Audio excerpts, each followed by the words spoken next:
So it's just another serverless journal entry. We're doing Women Leading America's Intelligentsia. We're looking at some of the powerhouses in academia and journalism within the larger think tank apparatus of American society. We're looking at those contributors that are women who have the most to offer, who have the heaviest hitting track record of reporting on subjects no one else has the courage to discuss. So welcome back.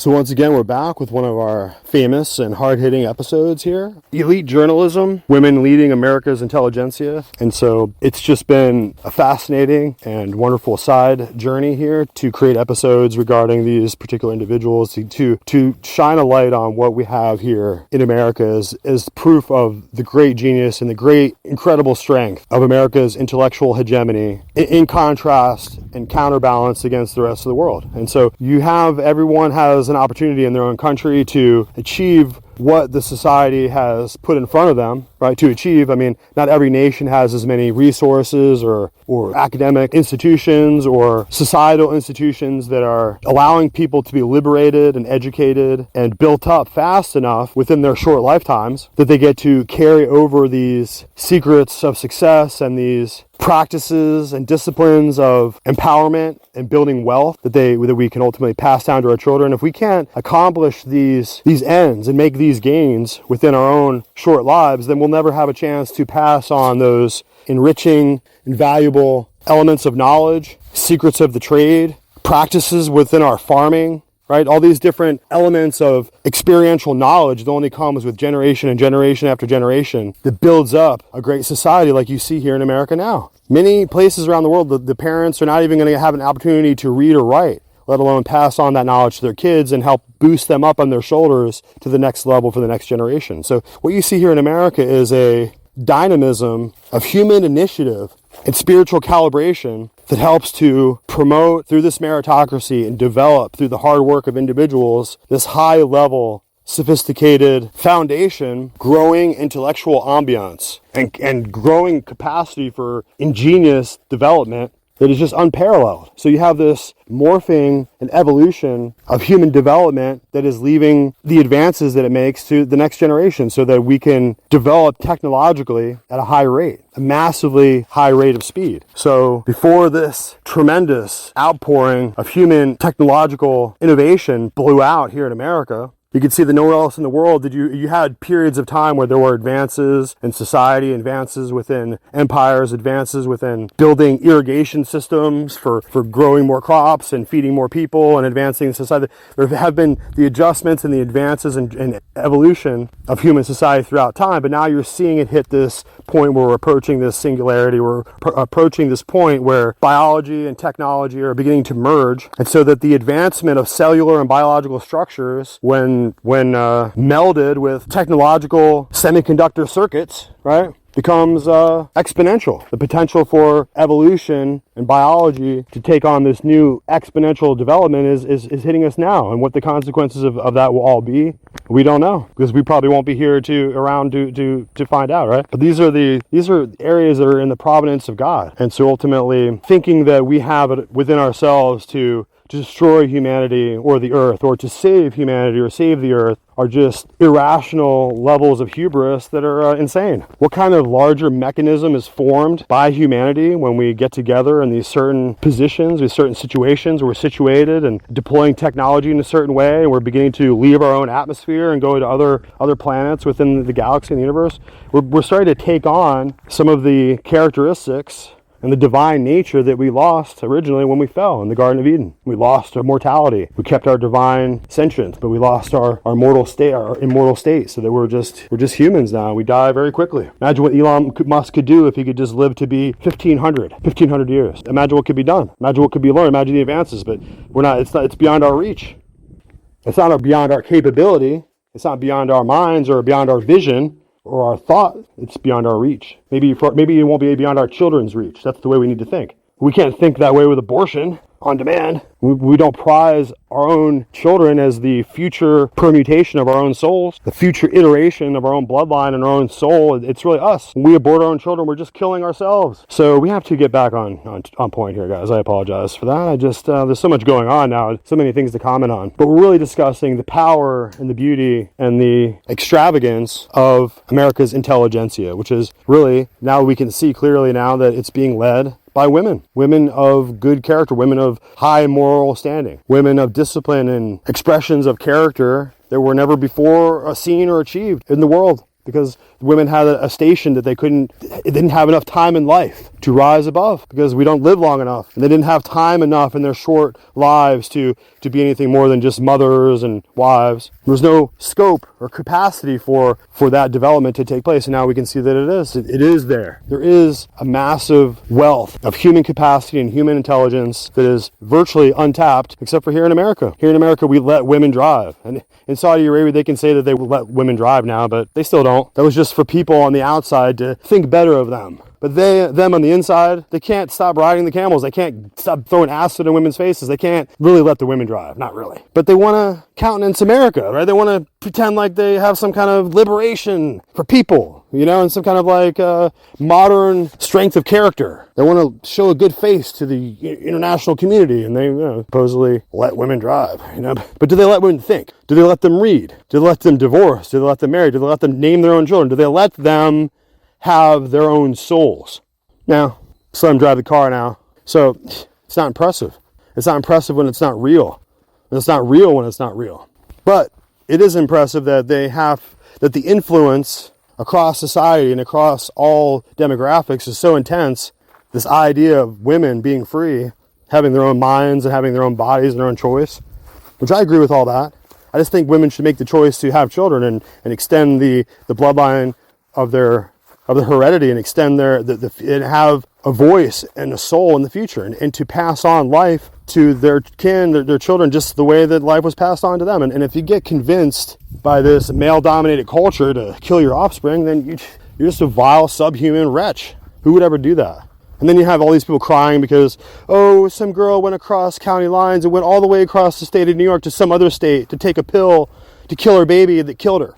And it's the hospital's fault. This is how sick and disgusting and profane this course of thinking has led us to. Don't kill your kid. Don't leave bits of the dead baby, which is your future soul, who you just murdered inside of you. And now it's got pieces of it. And now it's got pieces of that dead baby rotting inside of you, and then you die. I don't feel sorry for you. Have the baby.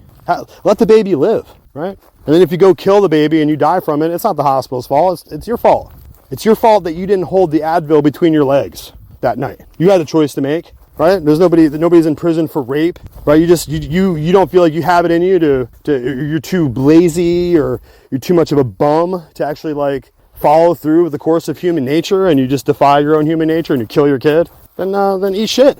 I don't want to be murdered in my mother's womb, and I don't want to see any other baby murdered in their mother's womb. And just because you have the womb doesn't mean you get to do the murdering. And if you have done that, then you know what's going to happen to you after this life. You know what's going to happen. Some women, they make that choice and they feel bad, and then they repent from it and they don't do that again. That's understandable.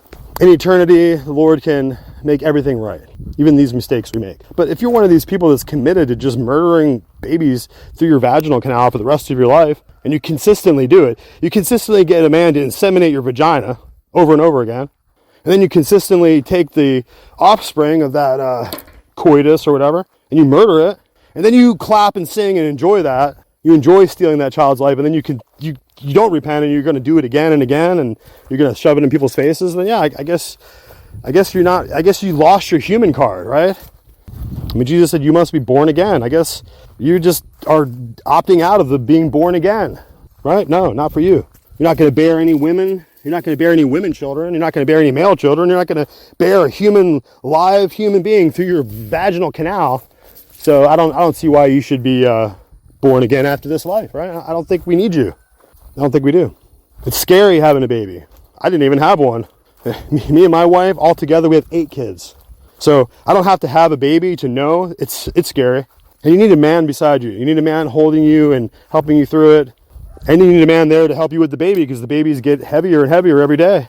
And they're more and more work all the time. And you need a man, you need a husband and a father there, or else it can't be done. If you're trying to do it without a father, you're finding out that it can't be done. The child can't grow up right.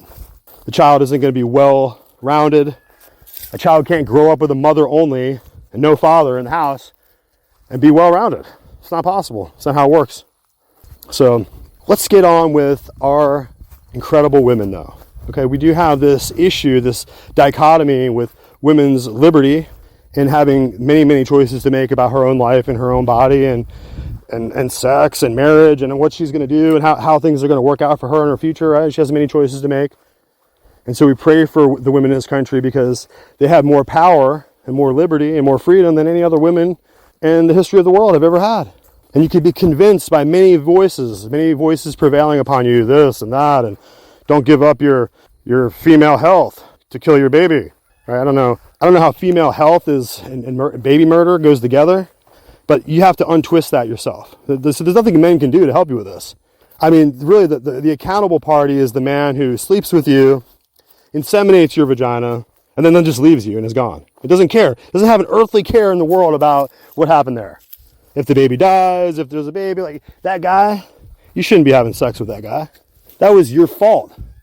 It was your fault for letting that scumbag, fatherless, childless, right? Doesn't have any kids, just has a series of abortions, right? They put the little dead baby fetus into a little capsule, and they put the little lid on. That guy you're banging, all of his babies are dead in the little capsule, right? He never had any children. He doesn't know what it's like to hold a child and to see how it's hard. It's hard growing up when you're a child. It's hard to adjust to the world as it is. It's hard to understand the world around you if you don't have a father figure and a mother figure, right? So let's pray for this nation. Let's pray for women in the world who have so many pressures on them and such an incredible biological clock within them, and that none of that should be made the fodder for politics, right? It's a convoluted issue. You can't legislate what women should do with their bodies, and you can't tell people what to do. You can't stop a woman from throwing her whole self off of the top of a fucking building, right? You can't make people do things. People have to be willing to do things. But this is my view. If you have an abortion out of wedlock for no apparent reason, then you should have your tubes tied. That should be the last time that a baby ever enters your canal. And from now on, every time you're effing, having, useless, meaningless, vanity sex, just for the rush of endorphins and orgasmic fluids and pleasures through your body, and just for like tourism, like sex tourism. If you're just some kind of like perverted sex tourist who can't stop letting random men smash your vagina, then you shouldn't have any more kids. You shouldn't be able to make your incubation biology for human existence into a weapon of death. No, you should have that baby, and you don't get another chance. That's it. If you abort, that's it. Snip. No more of that. That's my feeling on it. And we should just pass a law like that. And you can not like it, you can hate it, you can say it's against women's health or whatever you want to say. But no more dead babies out of your uterus, right? That's it. Uteruses and fallopian tubes are only for healthy women who are going to produce children and not murder them. That's it. So let's segue now meaningfully into our awesome, intellectually superior journalist, our elite journalist, undoubtedly true. And there's so many to go on. It's so hard. Like, I'm going through this stuff, and especially when you listen to Steve Bannon's War Room. I'm not even going to find any superior elite journalists of the feminine variety unless I go on there. I'm looking around. I go everywhere. I look on Facebook, and I look on X whenever, Elon's not blocking me. Apparently, if you're Hamas and Hezbollah, you can have an X account, but not if you're Sean. If you're Sean Carson on Looking Glass Forum, you're not allowed to have an X account. Did you know that? It's amazing. That's amazing. Hamas? They don't break the rules. right? To show some bombings, like when they show a little drone bombing, some body parts flying. It's good. It's good with Elon. It's good with X. You go on there and talk about some of this stuff right here. It's just too much, right? It's unthinkable, right? We can't tolerate it. Can't tolerate Sean Carson, right? But thankfully, since we can see nothing anywhere, unless we go to, War Room or some places like that, we can see that there is a massive phalanx, myriad heroines of the American cause are to be found. And so we're looking at here at Libby Emmons. Yes, Libby Emmons, you are the elite journalist. It's undoubtedly true. Your work has been, exemplary. And, without personally meeting you, we can do a pretty good character study just by looking at your friends and your relatives and social media, looking at, the connections you make with people. We feel good about you, right? We feel really good. We feel like we got a totally solid elite journalist here in Libby Emmons. And of course, she is going to be the lead editor of postmillennial.com, right now famous, PM, postmillennial.com. And you can see that I think she founded it and I think she runs that. And so we have to discuss how important individuals like Libby Emmons are. And this is, of course, in the face of the Mockingbird, legacy media, CBS, NBC type people out there who are there just to ultimately establish a universal field of deception and insanity and bias across the United States, right? That's what they do. So when you take individuals like Libby Emmons here and Postmillennial and you hold them up in comparison and contrast, you can see that she is terribly talented, incredibly courageous in the work that she's doing, because you're running right into the lion's den, right? When you're just like, I'm going to start a website and tell the truth in media and shut down CBS, right? Shut down MSNBC. And so it's, of course, they let their guard down in such a massive way by being such unfiltered, biased maniacs, partisans, and somehow they get drinking this Kool-Aid. I don't have to get sprayed with a chemical, or if it's like chemtrails from the planes come down and they float in the air in the city, or like I don't know what is a chemical agent, like what it is that turns these people so insane, so anti-human, and so fascist, and then they like to pretend like they're anti-fascist, right? And they like to put out articles about why Antifa is so good. It's not really real, but it's just an ideology, right? There's not really anything there, right? And so the media exists to mask and to cover up the real dangers that are approaching American society today, and to dress up these homegrown terrorists, these terrorist cells, like they're some kind of freedom fighters, and to paint the American people and the American patriots as some kind of like fucking terrorists, right? That's what they do. They're there to twist reality into this ludicrous, contrarian lie. Right? That's what it is. And they know it. These people are not stupid. They know that their journalism is just rank propaganda. These are propagandists of the highest order, right? And they're not about to give it up. They're not about to give up their propagandizing and their issuance of lies, even in the face of the American people, right? They have total control over the Google Technotronic control grid. So you can't see a single syllable of positivity about Donald Trump on there, right? It's just not going to happen. And so this entire landscape of citizen journalists, citizen free presses, right? This entire ecosystem of patriots who are trying to find ways to communicate to each other, and reminds me of the beginning period of the American Republic, when you have these guys trying to print out newspapers and tracts, bulletins, right, and spread information and try to communicate an idea around to other people. Forbidden ideas that are otherwise against the bias, against the groupthink, right? Thought crimes, right? And so whether these ideas actually have merit or not is up to the entire populace. And once you expose ideas to the population, then the large scale consciousness and the combined acumen of all the people together can work this stuff out. You can begin to make sense out of what's just meaningless rhetoric meant to provoke, exacted by provocateurs, right? And what is actually salient, meaningful, real patriotic American ideas that need to be put forward. So we'd like to take a little time here with Libby Emmons. We did request an interview, but of course, everything is going like a million miles an hour. Individuals like Libby Emmons, maybe she gets 250 emails a day, 70 texts, 280 like interactions on different social media accounts, right? I mean, how is she even going to know that I put a request in for 3 months, right? She's not going to know. So it's okay. And if she reaches out, we'll get with her and we'll put her right on here. And we have about 12,000 followers and listeners on here. Okay, guys, that's if you want to know your audience, you want to know your number, you're 12,000. Okay, going on 13. And this is the audience that I want. This is my audience. This is the audience Looking Glass Forum needs. We don't need, a massive audience. I know that, like Alex Jones numbers. I mean, look at Tucker Carlson. If he puts a tweet out, it's like at 50 million, right? It's incredible.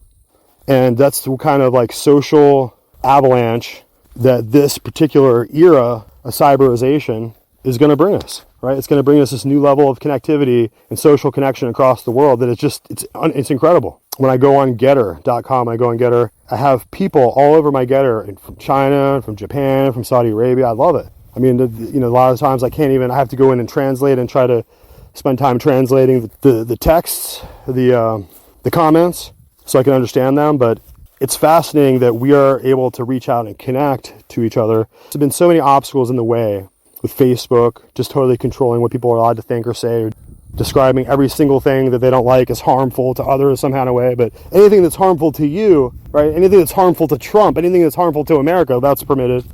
Hamas can be on there, right? No problem. But you American patriot, you go on there and you try to express your ideas, you're going to get shut down. You're going to get blanked out. You're going to get murdered. That's what it is. It's electronic digital murder, right? When they shut you off like that, they're just showing you what they would like to do to you physically and personally. So this period of censorship is incredible. And so we have to begin to use these tools within social media to begin to connect and to begin to communicate across these national boundaries, across these geopolitical boundaries and these lines in the sand that we've never been able to reach out to one another before. We never had the instrument or the means or the ability, or when we did have the ability, we had these technotronic elites controlling our words, controlling our voices, controlling our connections, not allowing too many people to get together on an idea, right? Better nip that in the bud. Too many people are on that meme. Better shut that down before other people see it, right? That was the thing. That kind of control and savage dictatorial control over our minds and thoughts. I don't care if it's your platform or not. When we're on there, we're making it our platform. Simple as that, right? These people shouldn't be able to control us with these platforms. We should have the right to say what we want. And that's what, of course, Twitter X is supposed to be, but I don't really see it happening. I think a lot of people are being brought back in there and they're happy, but a lot of other people are not allowed to question the paradigm. And before, they were shutting down ideas on the left, and I expect them to go over here on the right and start shutting people down like me, right, who have questions about where is all this going? How did all this arise? What is the nature of all this? Did Biden and Trump go to the same school, like the Wharton School of Business? Isn't it at Pennsylvania University of Pennsylvania? Because that's where Biden went. That's where Biden Center is at. Why can't we talk about that? Why is that so verboten? Why does that make everybody mad? Like, why can't I go on Twitter and tell the Hamas people that they should tell them death to them, right? Death to Hamas. Why is that, right? Why is that so outrageous? Death to terrorist groups who want to blow people up and behead people. Death to them. Death to that idea. Death to that cultural, that morbid, religio-cultic depravity, right? Death to it. You want to stay over there in your mosque and worship Allah, that's fine. But you go out of there, you go over across another country and you start murdering people because you think that that's what Allah told you to do, then death to you. Death to you, okay? I don't care if Elon Musk likes it or not. I mean, who's he supposed to be? Just some other guy getting old fast, who will never, ever get a chance to live long enough to see his dreams fulfilled. None of us do. And then there's just all this hubris, and no one seems to be accounting for the reckoning of their days. I mean, nobody seems to number their days. Elon Musk can number many things, but can he number his days? I don't know. He doesn't seem to. He seems to think that he's just going to live on perpetually forever. Is there like an Elon Musk AI that will just carry on his job for him when he croaks? Because we're giving up the mortal coil. We're doing it all the time. We're doing it every day. We're giving up the mortal coil. We're going in the box. It's mortality. We're going to give it up. And everything we do here is going to just be meaningless after that, to some extent, right? It does have meaning. But not for us anymore after we're dead. Maybe for the people who are still alive, maybe our actions could have meaning. So we do things for them. We do things for our children. We do things for the future. We do things for our posterity. But how much do we really get out of it? Not much.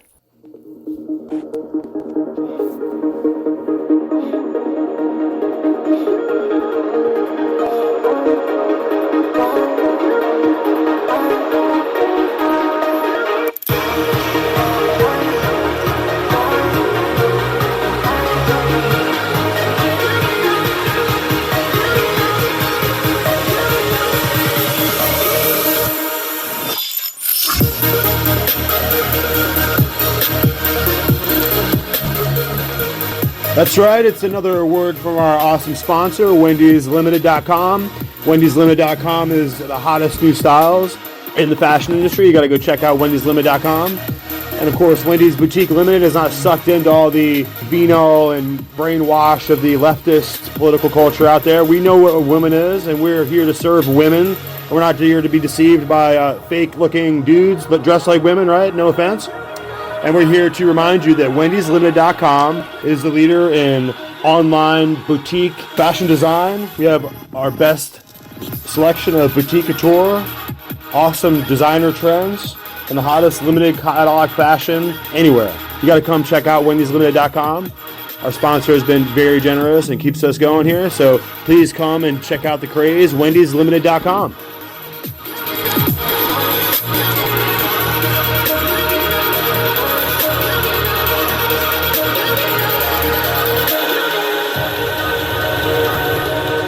So let's go here with our fascinating, and like I said, all of the wonderful elite journalists that I have on my roster here that I'm working diligently to try to cover to a degree that is required, right? These individuals require a certain amount of attention here, a certain amount of honorific needs to be, an honorable mention, right? Needs to be placed here at these individuals because of their work, because they're targeted, because they're individuals who are not taken seriously, but they're doing all the hard work, right? And these are individuals who have achieved a place in society that others in the past 100, 200 years laid the foundation stones for us to rise to this place where we are now. Otherwise, we couldn't be there. There's no way we could arrive at this place where we're developing at such a high rate, where we have Libby Emmons and post-millennial, right? And these touchstones, these keys will unlock a future for other individuals, other young people, other young women who will come after and who will take up the mantle. Like I said, tyranny and fascism and progressive liberalism and secular humanism, right? Those things don't accentuate femininity very well, and neither does feminism, right? But when we have this powerful influence of patriotism and a culture of Christian morality and an atmosphere of meritocracy and the competition towards intellectual advancement, you have this wonderful beautification of the feminine archetype as you see these individuals rising now ultimately to fight the good fight, to follow the dictation of their own conscience and their own heart, and establishing a new frontier for American exceptionalism. That's what this is all about. We're living in a world, even after the 4 years of this Biden-Harris debauchery and pollution, even with the disappearance of 325,000 kids from over the border just disappeared into, like, I don't know, where they need their adrenochrome out of their brains, or like there's such a massive market for men who want to like try to rape children. Like, what is going on here, you know? Even in these dark times, we have the light and the characteristic traits of this American exceptionalism blooming all around us. And how will these crimes, these deep state, disgusting democratic crimes, how will they be judged and adjudicated properly if we don't have sentient moral minds and pristine spiritual consciousness by which we can judge those things as disgusting and wrong and perverse and debased and vile, something to be arms taken up against? Right? We should take up arms against these things that they're trying to put us to. Of course, luckily for us, we don't have to do any of that because we can just go down and vote privately and quietly, peacefully vote for a change. We don't have to fight. We don't have to go down and get our muskets out and affix bayonets, right? It's not necessary because we just affixed the bayonets in the ballot box and we took care of business. But now it's time for us to make sure that this election sticks and that these changes are what we are voted for.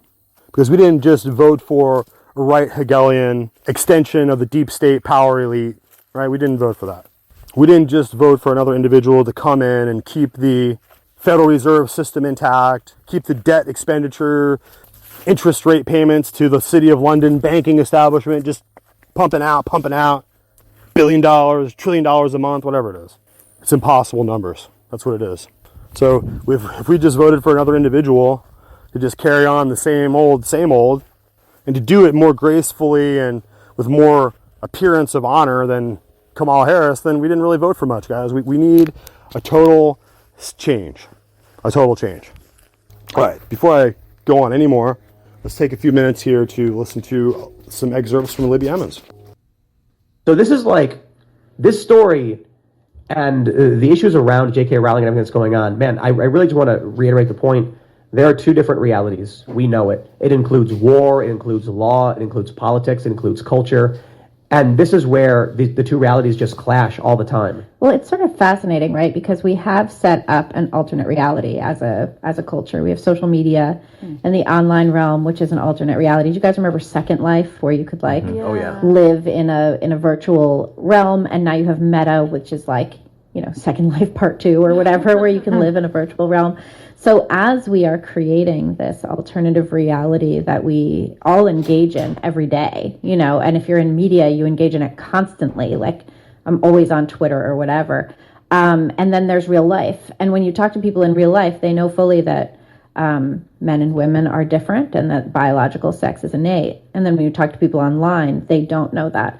So it's like this battle of which realm of reality is going to, which dimension is going to win the war of what's true. Yeah. And what's interesting is when you have concepts of transgender ideology, which also is backed by, concepts of transhumanism, which is the intentional evolution of humanity with the help of technology, right? So you have Zoltan Istvan, who's a transhumanist who ran for president a few years ago. He didn't have a chance, obviously, but there he was out there. We are grappling with this. We are grappling with the question of what is real, what is truth, what is reality. And, I wonder what is going to happen. It's fascinating to watch it. And as our culture moves further into the realm of transhumanism, where we, believe that our bodies and minds are two different entities that are at certain times apparently at war with one another, in the realm of transgender ideology anyway, your body and mind are sort of at war. What is going to happen? It's a fascinating situation and also terrifying. Have y'all seen the film Surrogates? No. It's an interesting movie. Bruce Willis. It's a future where people have these like pods they lay in, and they plug in, and their consciousness is transferred to a surrogate body, a robot version of themselves. And so you see like Bruce Willis is looking all like perfect, his hair is to the side or whatever. It's like combed, and he can run super fast and jump super high because it's a robot body. Then he wakes up old and disheveled and wrinkled in his apartment. No one goes outside anymore because it's dangerous. You got to send your surrogate out in your stead. In the opening, there's a guy and a woman come out of a club and they're hooking up. And then someone is able to kill them through their surrogate, so it's like a big deal. When the police go to the woman's apartment, they're like, "Ma'am, are you here?" And they find a 400-pound morbidly obese man, sitting like in his chair, whatever, having died or whatever. And so I think that's an interesting concept. They did that. There's something with when people are given the choice to project themselves as whatever they want, like they can on the internet, as either a cartoon animal or identity-less, anonymous. Right. They just choose what they wish they were. Right. And I wonder if one thing that drives identity crisis in people is living too much on the internet as opposed to living in your body. You know what I mean? Yeah. I think we don't live in our bodies as much as we used to, for sure. You can even tell with like so many of our trends are about trying to make your body okay. You've been sitting for too long. Right, yeah. Maybe you should exercise. Yeah. You've been ordering in for too long. People have been bringing you food for too long. Eat this protein. But so I'm wondering if you look at the metaverse. I don't know if you've seen the videos of like Mark Zuckerberg. They are terrifying. What the heck? But they look like Mii's, like from the Nintendo Switch or whatever. Yeah. Cool, They don't, or like from the Wii, I guess. But they don't look like humans. I'm wondering if people will start identifying as that. And then, because that's what you see as a person. That's who you interact with. I'm wondering if a lot of what we're seeing, because the identity crisis stuff isn't just trans. It's sort of everybody. Yeah. Are you familiar with Otherkin, Kelly? Yeah. Yeah, That's people like who think puppies. they think they're dragons. Yeah. Or there's that owls. whole like refuge in Colorado of a bunch of people who think they're cats. Ah, what? And they go What? there for like cat people orgies and things. Oh my I'm not gosh. kidding. That sounds horrifying. Yeah, but I think we're having. I think all of this stuff. I think it's a transhumanist culture war. I think that's what we have going on. I'm hopeful. And so here, let's just cut over here to another like kind of classic Libby Emmons reporting and just the sense of the journalism. And it's incredible if you think about the detail. Now that I've watched this again and do this kind of research this and check this out, it's incredible how much detail is she's giving us that is stuff that you really don't even really fully have reflected in the so-called corporate legacy media for many months and years later. So we're discussing now the horrifying incident of the transgender activist personality who goes in and shoots up and shoots the Christian school, murdering the little girls, the Hale shooting, and just all the really bizarre circumstances around that. How the federal government policy gets these people all wound up on drugs, and these disgusting therapists, so-called political activist therapists, get these people all wound up. Apparently, so-called doctors were, it's how it is with the same situation with the school shooting on Columbine. Like, you have doctors involved with these people, giving these people medicine, giving these individuals psychoactive drugs, and allowing them to believe totally deranged ideology that, kind of fanning the flames of their delusions as they think they can become a different gender, like whatever that means. And when they can't really ultimately change anything about their circumstances or their lives or their selves, they ultimately just lash out, because it's about control, and if people, they ultimately feel like they can't control the world around them, they try to control it's often a reflection of the fact that they can't control the disorganized, deranged emotions and conflicted psychological state that they find themselves in, right? So they try to reorder the world around themselves. In this case, this person tries to solve their deranged psychological illness by somehow ultimately thinking that they can, delete those things that cause them pain. Little girls, I guess, little girls cause this individual pain, in the effort to delete or to somehow, in some kind of sick psychopathology, try to, rearrange the world around her by killing these individuals. Like, I don't know what the hell I'm talking about. I'm not really a psychologist, but I'm just pointing out that there were so many things went wrong with this case. So there's so many ways that this could have been prevented, that these little girls could have still be alive, So it's always attacking little girls. It reminds me of the event, the Taylor Swift dance event, where people in London went completely crazy when somebody went down and murdered little girls at a Taylor Swift dance event, right? I mean, what is the deal? Like, what is the deal with, trying to please Allah or trying to, placate our inner demons about our gender by murdering little girls? I mean, what is going on here? So anyway, let's get back on point here. This is Libby Emmons. She's going to be on here with War Room with one of our other elite journalists here. And typically you can often see Natalie Winters and Libby Emmons teamed up in this kind of arrangement. So let's take a listen to this fascinating discussion.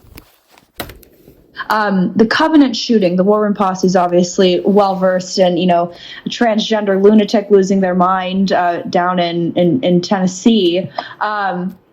It was last night, I believe, at 11:58 p.m. on the 4th of July. How's that for really burying the lead? Right? That the judge, I want to get the name, is it Lashia Miles? I think I'm correct, something like that. Ruled that the manifesto of the trans terrorists, let's call it he, she, they, whatever they want to use, what it is, will not ever be released. Can you walk us through this developing story? Yeah, so Judge Miles, who's a chancery judge in Tennessee, determined that the documents left behind by the trans school shooter Audrey Hale would not be released. She cited copyright, which has been awarded to the parents and families of the victims who were killed. But it is really quite a shocking development. We've had also Michael Patrick Leahy of the Tennessee Star has been trying to get access to those documents. He had some 80 pages leaked of those documents and was facing contempt charges for not revealing who his source was. And the concerns apparently, per this judge, are that there could be copyright killings due to the release, that other people could make similar plans based on the documents that Hale left behind. But we do know from the release from the Tennessee Star that Hale had been following the Columbine shooters, had sort of celebrated them, was very fascinated by what they had done, that Hale had been in therapy with a mental health professional who did not reveal to authorities that Hale had ideations of killing her family and killing children and killing others. We know that Hale was very confused about gender, thought of herself as a man, decided at a certain point that a gender change is possible, and began to embark on something along those lines. The pronouns were very confusing. And we also know that shortly after this tragic massacre took place, we had the White House coming out and advocating for trans rights, as though immediately the first thing to do if a trans person goes on a mass murder spree is to say, hey, it's not all trans people, right? Like this is the thing that they do. But yeah, the judge released it late last night, determined that due to copyright claims, this should not be released. Also made comments about how in our current information age, we are too used to having documents released or having information come to us as soon as we request it, and seemed sort of opposed to that. It's also worth noting that Miles' social media, which Judge Miles is very active on social media, is full of glamour shots of Miles at various events or delivering speeches at fifth grade commencement ceremonies, very interested in her own eyeshadow. So just a little background into who this judge might be personally. Just curious, are there any efforts to appeal this decision, or coming from Michael Patrick Leahy, where do we stand on getting the manifesto? Well, Leahy did have 80 pages released. Stephen Crowder got his hands on some documents at a certain point as well. And I'm not sure if there's going to be an appeal. I'm sure that Leahy will be vocal about that. He's been publishing a lot about this and has been really quite on top of it. So I think this is a stay tuned scenario.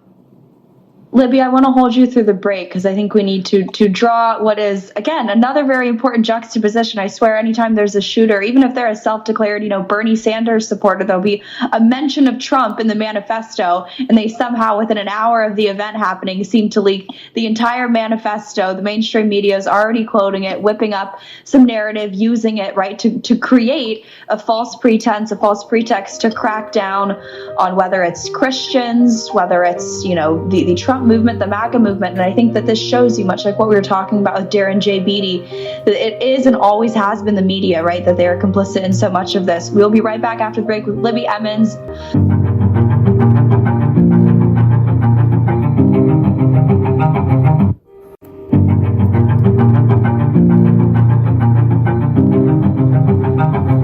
All this nonsense, all this spin, they can't handle the truth. War Room Battleground with Stephen K. Bannon. You're back in the War Room. We're still joined by Libby Emmons of the Post Millennial. You're the editor-in-chief there. I also feel like, aren't you with Human Events? You're everywhere. We can't keep you down. You're a busy lady. Both outlets. Yeah, I work with both outlets. There you go. Human Events is where I got my starts for my first article that I ever published. I think it was, funnily enough, it was called The Left's Weaponization of Journalism, which is a very fitting title, I think, probably for the show. Maybe that's what we'll call this episode. But Libby, before I let you go, am I wrong in what I was saying before we went to break? I feel like you have good command of the news cycle. I mean, I'm not crazy. If this were the other side of the coin, right, if this were an anti-trans shooting, the manifesto would probably be, printed on T-shirts outside the DNC. Yeah, sure. They would have renamed July 4th to Trans Rights Day or something like that, just like they're doing with so many of the other days. That is really a compunction of the left, of media. And I do think media is in many ways complicit in this. I think that their desire to spin a narrative that paints conservatives badly, that paints MAGA and Trump badly, and any supporters of that movement badly is really rampant. And we see it all the time. We saw it right in 2016. As soon as Trump won the election, the calls to resist were so loud. And at the time, I wasn't even really involved in journalism. I wasn't really following politics that much. But my first thought was, resist what? What are you trying to resist? Let's look at the policies. Let's support the president. Let's support the country. Let's see what's really going to happen here. And that is not something that leftist media is capable of doing. And as we know, leftist media is pretty much all media. There are few exceptions. There's War Room, there's the Post Millennial, there's Human Events, there's some other outlets that are really great and doing good work. There's, Michael Patrick Leahy at the Tennessee Star, who's really been hammering this thing home with Audrey Hale. But it really behooves all of us to pay attention to the lies that we're being told, to think critically about them, to use our own common sense and understanding, and to not just believe what is forced down our throats every day. It's so easy to be blind to the lies and to just believe what you're told because it's everywhere. It's the water that we swim in. It's entertainment, academia, media, politics, all of it. But it's so important to hold tight to your own values and to know what they are and to know what it is that you believe in and what you're fighting for, because our country really depends on it. Our country depends on those of us who are still thinking clearly and are not blinded to, the truth and reality, literally reality, right? I mean, Audrey Hale was blinded to reality. Audrey Hale thought that perhaps she could be a man. And we know that that's absolutely a complete and total fabrication, worse than any fairy tale that's ever been, sent out there. No, it's next man up, just like Steve says, although maybe we should add the caveat next biological man and biological woman up. Maybe that's the 2024 rendition that we need. Libby, if people want to follow you, read your work, stay up to date with all of your hot takes on Twitter, on X, where can they go to do that? I'm at Libby Emmons on Twitter, and you can see all the great work we're doing every day at thepostmillennial.com and humanevents.com. Libby, thank you so much for joining us. So there you have it. We have to point out the cold sobriety and the sheer unmitigated rationality. And so when you come across, when we're going around and I'm listening to clips, I'm listening to different podcasts, and then I'm listening to people talk, and I'm trying to give everyone a chance. I'm trying to hear how they come across and what they're coming from. You only have a few minutes, to say the right words, to kind of like convey an idea, and then you're listening, and then Libby Emmons hits. And she's talking, and it's just so like she comes across so clear. Like I hear her so clearly, right? And not muddled by like she said, like different levels of confusion and psyop that just derange people and spin people out. So as we go on here, we have to take a little more time to go through some more of Libby Emmons' work and just to find different opportunities. We're kind of going backwards in time a little bit. That was one of a more recent, discussion. And I want to get more audio clips here of just the discussion and just the caliber of the intellectual thinker, right, that we got here. And, in Libby Emmons is going to be in the background the whole time of a lot of these TPUSA and CPAC events. So, and then right there, she's working with Human Events. So that's pretty incredible because Jack Posobiec's rise is meteoric at this point. He's really adjusting to this role of like Uber influencer, at this time. And so that's why we have to continuously hold the Republican right in check here in the Looking Glass Forum, because ultimately you have to remember the values that you're fighting for are the values of everyone in the United States of America, and about this constitutional liberty and this American constitutional legacy that we have to retake and hand down to our children. And you have to remember that at that time, this revolution for American independence was in defiance of Roman Catholicism. It was in defiance of the papacy and of all the old world order systems and institutions of monarchialism and ultramontanism, right? And this idea that somehow the Pope's claims in the world were somehow valid, and that literally the Pope were ensconced in the biblical traditions of the Old and New Testament and were somehow the figurehead of Christianity. And of course, nothing could be further from the truth. And the Protestants who rose up to resist and ultimately to have an honest relationship with God had to defend themselves against the armies and the tyranny and the total onslaught of the Roman papacy and all their hordes the whole time. And if they were to get caught, they would be burned at the stake. They tried to get Martin Luther. They tried to catch him.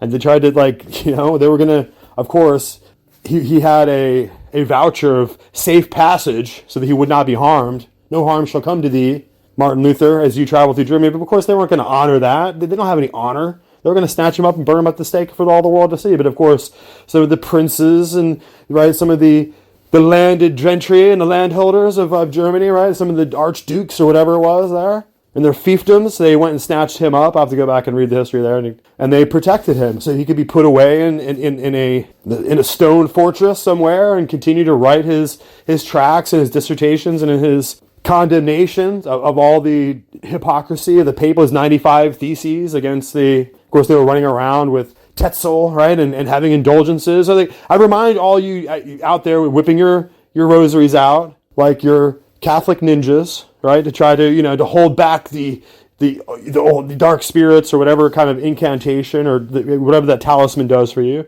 And I will, of course, fight to the death for your right to carry on that superstition. But at the same time, you better remember that this country and its Protestant values that built this Constitution that you're now claiming as your own. So at some point, you'll have to decide who is your sovereign. Who do you owe allegiance to? Who is your obligation of duty and faith to? Is it to the papacy or to your country? Because you can't be faithful to both. Roman Catholics, so I would just say that. I would just put that little caveat in there because it's my duty to say so, and it's my right. And so we have the enjoyment and the enrichment of all these individuals here on Looking Glass Forum that we're showcasing for you. All these individuals have achieved greatness in America and for the American cause. So let's just put that foremost and forefront ahead of everything else. So let's remember that sometimes you have to recognize the faults of your Roman Catholic Church. You have to recognize the weaknesses and the responsibility that the adherents of that particular church system will have to take responsibility for the damage that those individuals over there are doing in that hierarchy. And recognize that nowhere in the New Testament does it say that the priests of Baal, it does say the priests of Baal, they shall wear black and they shall have no wives and they shall be celibate. But it doesn't say that about any Christians or any bishops in the Christian church. It doesn't say that anywhere in the New Testament. So you must recognize that your whole system of priestcraft more resembles the priests of Baal in the Bible than they do the so-called disciples of Jesus Christ. There are no priests of Jesus Christ. They're just disciples. And those who are following him, those who were called to join and become part of his call to the mission of changing the world. And there is no Romanism in there, right?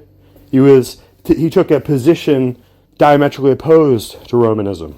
So as we go forward, we just would remind you, Roman Catholics, that it's time to become American Catholics. Because after all, your Constitution and your nation isn't Rome or Italy. Your Constitution and your nation, as you like to remind us constantly, how much money we're sending to Ukraine and how much money we're sending to Israel. And where is your allegiance? Because my allegiance isn't to Ukraine or Israel, and it sure isn't to Rome. My allegiance is to Christ, who's the King, and my allegiance is to America. And, Roman priestcraft isn't anywhere in the equation, guys. So I don't know how it is for you, but it should be down there lower on the chain of priorities than if you're fighting for American liberty, American freedom, and the American Constitution. Because obviously the American Constitution and republicanism and the ideals of popular democracy worldwide don't comport with the fascist ideals. And all you have to do is look at the Civilita Cattolica magazine to understand that fascism agrees with Roman religion quite neatly, and that the Holy Alliance and the entire so-called Congress of Vienna created an oath and a perpetual agreement to go to war relentlessly against popular democracy in America, and that is just simply a fact of history that cannot possibly be erased. It can be covered up with lies. It can be covered in darkness. It can remain out of sight and out of view of many, but it's still a fact of history, it's still the truth. So as we carry on here, we have to set that other secondary issue aside and look at the hardcore intellectual capacity of our heroines in this particular podcast series.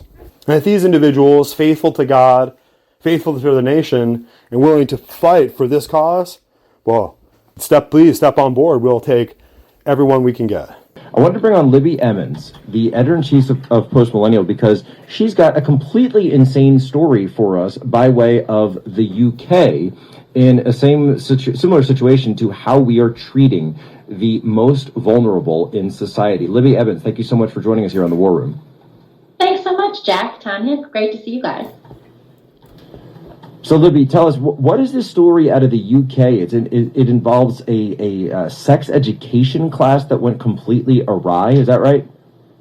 Yeah, well, it wasn't just the class that went completely awry. It was the curriculum itself that launched the problem in the first place. This story came to us today at the Post Millennial from Mia Ashton, who is a gender writer at the Post Millennial, who wrote this up for us. And yeah, so it's pretty insane. At the Isle of Man, they have a sex ed curriculum that is part of the personal, social, health, and economic curriculum. And part of that program is that in grades 7 and 8, they were taught how to masturbate by their teachers. They were taught about anal sex. They were taught the medical mechanics of sex change surgeries. And they were taught by a drag queen that there were 73 genders. They had a drag queen. This is in the UK. Wow. They had a drag queen that came into the school and actually taught the class. Apparently there was a drag queen in the sex ed class teaching the kids that there were 73 genders. And when one student piped up and said that there were not 73 genders, that drag queen said that they were uncomfortable and ejected the student from the class. So parents got wind of what was happening. They were concerned, to say the least. Their kids were made uncomfortable by it, and the parents launched a petition to get an investigation going into this curriculum. And teachers, interestingly, were also uncomfortable about the curriculum and uncomfortable that they had to teach it per the requirements of the educational system. And there was one teacher who, it was reported, actually said to the students to not listen to the lesson at all, to just completely tune it out, because they were so uncomfortable at having to teach it and perhaps didn't even agree with the lessons themselves. So we've actually got to the point now with this stuff where there are teachers who have reached their breaking point, because, this isn't the libs of TikTok type teachers that are going in and pushing it, where they're even saying they have problems with this type of material for little kids. But Libby, what is going on? I find that to be rather disturbing as well. And those kinds of lessons are not just in France or in the UK. They are here in the US. In New York City, the city council funds drag queen story hours across the city, in libraries, and all over the place. And it's really rather disturbing to see this, what was once a staple of adult nightlife entertainment. Drag queens have now been essentially canonized as saints in the identitarian religion of the left, and sex ed and gender ideology are the theology that they are teaching. And we can see it's really transparent too, because anytime someone tries to provide Christian lessons, we saw, for example, Kirk Cameron created a book with Brave Books, and he was trying to do story hours at libraries that hosted drag queen story hours, and he was denied. They were like, no, we don't want to host anything like that. We disagree with your values. These gender that's such a good point. I don't think anyone has said that before. I'm sorry, that's such a perfect point. Obviously I saw those Kirk Cameron videos as well, and I believe he's doing a national tour, but that's exactly right, that those same bookstores or libraries that wouldn't host Kirk Cameron would also host drag queen story. Libby, stay right there. We're going to come right back after a break. I am also the host of Human Events Daily, so make sure you go and check out Human Events Daily. But we were just talking to Libby Emmons and Tanya. You guys were really driving the show, which is great for me because it's much less work. That you were talking about how they're forcing more and more of these types of classes. They're taking drag queens from nightlife, and they've brought that to be canonized into this new movement. Libby Emmons, help me explain this. You're talking about canonization, evangelism, proselytization. These are words of the pulpit. These are words of theology. Yes. Yeah. How has this become a theology, and why? Why would they think that to, like what Tanya's saying, that what happened to her girlfriend's friend, that take someone who's come from the war-torn Eastern Europe, bring them in, and the first thing that they have to teach the kids is gender ideology? Explain this to me. What's driving this? Yeah, so it's really pretty fascinating how this all came about. And I do think that this is a kind of cultural, ideological colonization, colonialism that is being wrought by the West on the rest of the world. It's pretty clear that that's what's going on. They ship it out from the US and the West onto other cultures. The left hates the concept of Christian colonialism, but now they're so sure that they're right, that they spread this rot and they spread it righteously in the United States and, in the UK and in the West. In a lot of cases, what we have done is we have eradicated the soul. We have replaced it with gender. We have destroyed God. We have replaced it with the self. So we worship ourselves. We worship and see sacraments in our own sensations. We have our rite of passage is now coming out, perhaps being trans, declaring yourself queer, taking on a new name, saying, this is how I present myself now as an adult. Be gone with you, childhood. We're moving on now. And they take on this new sense of self. They take on this new gender, whatever that may be. And here we are. Let me ask you a question about that, because you and I are Catholic. Tanya is Orthodox. Ukraine is an Eastern Orthodox country. You said the word sacrament just now. Do they view sex change procedures, gender change procedures, as a sacramental act? There is this idea, and I certainly don't want to put words into anyone's mouth, but there is this idea that when you begin transition, you are looking to experience something called gender euphoria, where you find total happiness and fulfillment in the recreation of your body into becoming the opposite sex. So that sounds very similar in a lot of ways. Yeah. To perhaps, when we would take a sacrament on Sundays, looking for, a kind of reconciliation, a fulfillment in faith. When you look at it this way, and I have to throw Rush Limbaugh out again, but he used to say that abortion is a sacrament of the left.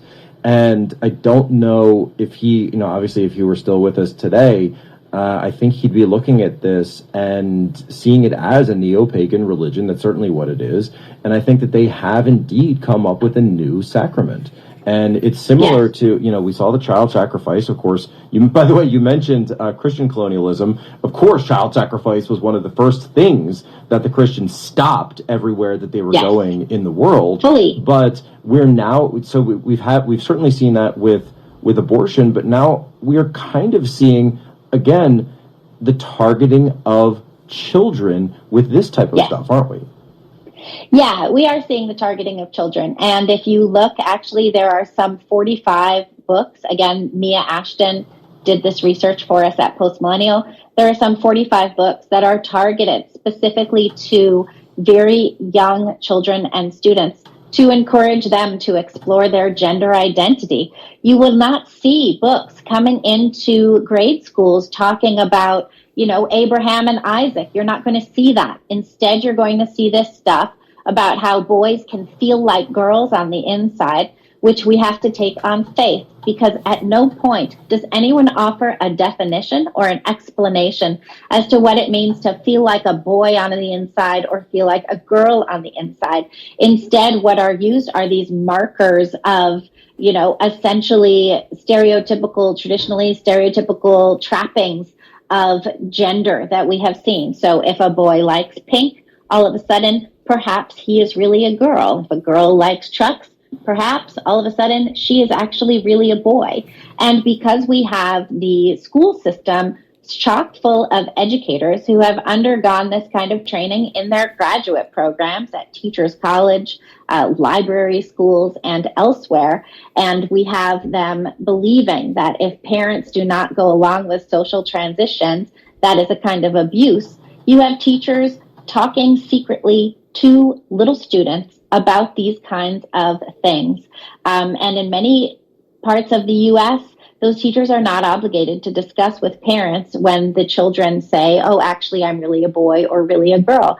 These are impressionable kids. And of course, what we need to be doing is teaching them to trust their bodies. We need to teach them that, sex and sexual relations is something that is sacred between a man and a woman who are in love and married. We should not be teaching that abortion and pregnancy are unwanted consequences to fulfilling our desires. We should instead be teaching that these are beautiful gifts of life that belong in a relationship, that belong with loving people. That's what's really important. We don't see discussions of love and monogamy in these kinds of conversations. Instead, we see all of this, fulfillment of sensation and desire. It's very whimsical, and it doesn't actually make any sense. When we talk to and we hear from people who have gone through it and then detransition, they speak about how they were seeking a euphoria and it never arrived. But I want to throw out there as well that there is an economic angle to this. And this is why a lot of the Chamber of Commerce type Republicans do not want to speak out against this. Well, they'll be unwilling to sign whether it's, the NCAA is coming in or the university system, because they know that Big Pharma wants to get you in that pipeline as early as possible. Why? Because insurance isn't covering this yet, and maybe at some point it will. I think that's going to be the next shoe that drops, by the way. In some You've cases already it heard is. some rumblings from Levin, from some of the state governments about talking about forcing insurance companies to cover this. Why? Because Biden pharma wants to do sees that another himself. Cash cow. What does he say? And Biden wants to do that as well. He has talked about how it's important for the Department of Health and Human Services, with his transgender diversity hire, Rachel Levine, to tell insurance companies that they really ought to be covering this stuff because it saves lives. It does not save lives. It mutilates people. It destroys their sexual function and their fertility. And it's being pushed on kids. And we see that repeatedly from this administration. And they stand up there and tell parents to affirm their out kids. of time. It's absolutely insane. Thank you. We're just about out of time. Where can people go to find more of the Libby Emmons rants that we all know and love? You can find me on Twitter at Libby Emmons, and you can see what we're doing at thepostmillennial.com, and we have some great work up at humanevents.com as well. Yes, we're going through the gamut here. We're working through our different audio articles here. We have, of course, Libby Emmons coming up on Real America's View. It's the Charlie Kirk Show, and we're going back to December 2023. So we're just kind of, like I said, we're moving back in time a little bit here as we go back through her different appearances on various networks. And we got to take a close look at what makes Libby Emmons an elite journalist. Elite journalists, women leading America's intelligentsia. That's what this is all about. This is what cannot be possibly duplicated, or you can't fake the funk. You can't get this kind of synergistic, highly integrated intellectual acumen just by, you can't fake it. You can't just whip this together because you choose to from some vaunted position of political power. These kind of, the seeds for this kind of academic development have got to take place decades and decades and decades ago in the right circumstances in the society, the right political liberties and independent, personal independence, right? All the qualities of this unique American Constitution give rise to the effect and to the very broad spectrum development of individuals like Libby Emmons all across the board. So as we go forward, we will find that many individuals are out there piercing through the choking, suffocating layers of degenerating college campus propaganda and liberal brainwash that a lot of these people they can't sustain their own personal strength and their own individual character and integrity under the massive pressure that some of these institutions bring to bear, and they break individuals down. They cause them to be conformed to this kind of ludicrous Marxian ideological madness. But very, very often you find individuals like Libby Emmons who are going to break through, who are going to pass through the flames of all this kind of heretical indoctrination and still academically develop scholastically, and eventually find find the heart of the American patriot, and find their way to the truth of the traditional American spirit, which values human life, values a word that Libby Emmons brought up herself. How about monogamy? Values traditional values of people being married and loving their children, right? These are the kinds of things that somehow this bizarre progressive libertine BLM Antifa movement, pro-Hamas psychopaths on college campus, it doesn't matter how widespread the mass delusion, the mass psychosis becomes, or how many people are wrapped up into the psyop that demands total conformity and total submission. So if you're not out there degenerating, if you're not out there aborting your kids, if you're not out there like cutting your genitals or snipping parts of your body off, or if you're not out there like making sure that you can't reproduce a future generation because it will harm the planet, or whatever the ideological idea virus is, then ultimately they have won. They have ultimately destroyed their productivity, the fertility, and the potential for sexual reproduction of an entire generation of youth. But here, let's get back to it. Let's not go on and on too much here. Let's go ahead and find some more articles that feature Libby Emmons here. And so we were going to put forth now, here she's going to talk about, she's going to discuss more of her views here on The Real America's Voice on The Charlie Kirk Show. Vivek, who has been on the show multiple times, he's a friend. He's actually going to be at AmFest as well. A brown person has the gumption to just go hard at it, right? So lay out the piece for the audience in lieu of playing the clip for them. Tell us what the controversy is, what he said, and why it has inflamed such a reaction.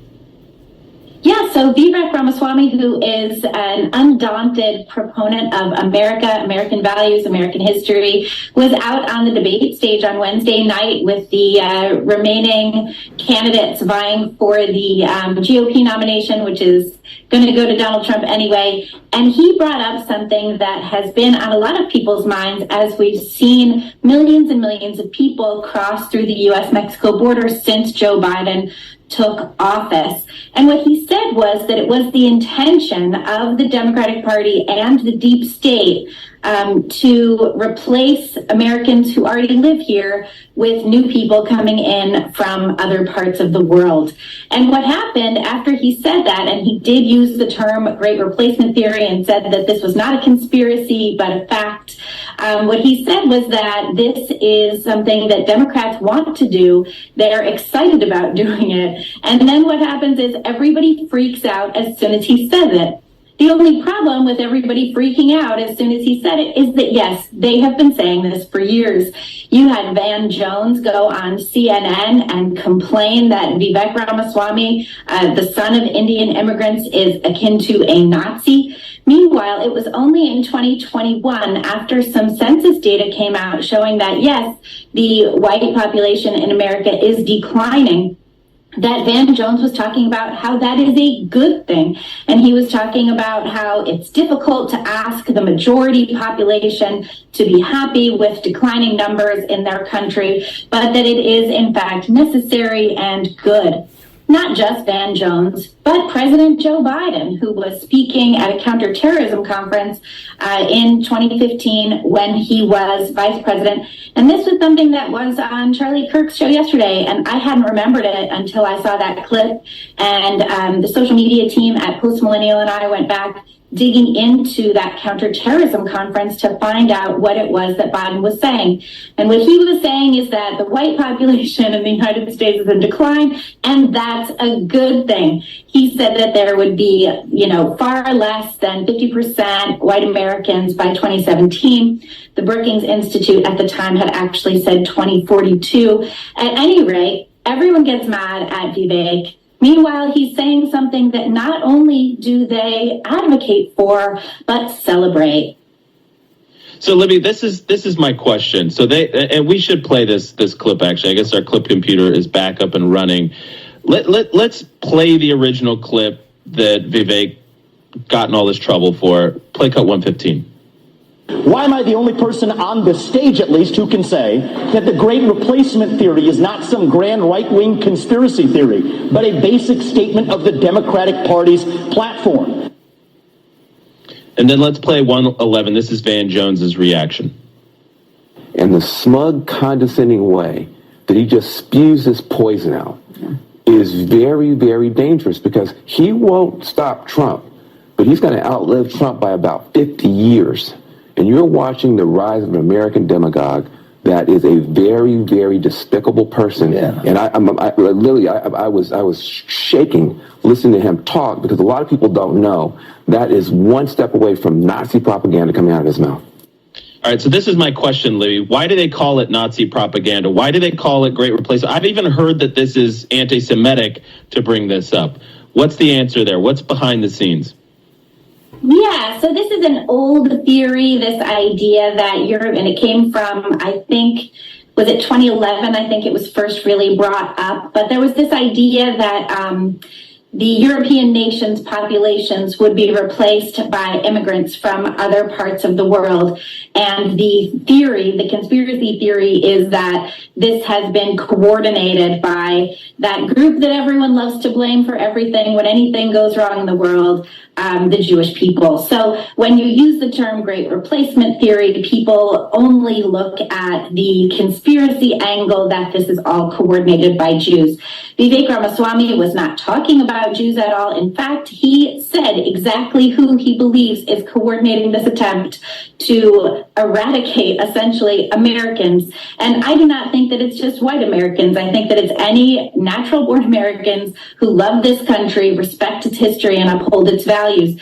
And he said exactly who he was talking about, which is the deep state. We see that. In fact, in 2015, when Joe Biden was discussing how great it would be to reduce the population of white Americans in the United States, he was flanked by Alejandro Mayorkas, who is his DHS secretary right now. This is the man who in, April 2021, made a statement from the White House briefing room saying, we're not saying don't come, we're saying don't come now. This is the man who has been consistently saying that they're trying to do something at the border while, advocating for Texas to be forced to remove the barriers that they put up to stop the flow of illegal immigration into Texas, which is, as we know, destroying Texas and causing real problems there. So the basis for it being an anti-Semitic theory is the background of the theory. It's not actually about who came up with this Jewish connection? And I agree with you. I'm sure there were some Jewish far left groups, just like all far left groups want this unrelenting stream of immigration. Why? In 30 seconds, Libby. Where's the Jewish connection? Is this actually based in some truth or a rumor? I think this is based in a rumor. I think this is based in large part on people liking to blame Jews for everything. I mean, going back, millennia on that one. That's everybody's favorite scapegoat in the world. But I think also what you see is, for sure, there are Jews in powerful positions across the world. Why not? I don't think that is indicative of there being any kind of cabal at all. No, I totally agree. I think blaming Jews for this is despicable. I think blaming far leftists or Democrats in general, which most Jews are on the left, I think it's just logic. It's called common sense. Okay, so that was a very interesting little segue right there. And the interesting, always present anti-Semitic conspiracy, right, out there. And of course, we reject that notion entirely. And of course, there's probably conspirators in the world that are rich Jewish men who conspire away to enhance their power and to build up their banks and do all kinds of things that are untoward. But do I think that somehow there's a ubiquitous, monolithic conspiracy of the Jews, or that most Jews are Democrats? I mean, most Jews are not American, right? So how could most Jews be Democrats? I guess if you're thinking in terms of like one locality or like a state or one country, maybe in America, there's some sector of Jews that maybe they're Democrats or liberal. Who knows, But that's either here or there. Those are just the diversity of people's views across the political spectrum.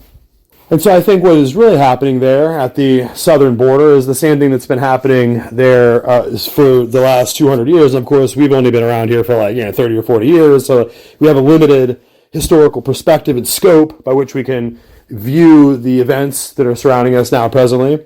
And you have this cyberization. Here's just a quick reminder, guys, of our sponsor, Wendy'sLimited.com. Wendy'sLimited.com has all the hottest new styles, all the most incredible boutique fashion designers available to you. And of course, we're all American, and we're all about making America great again at Wendy'sLimited.com, guys. Wendy'sLimited.com.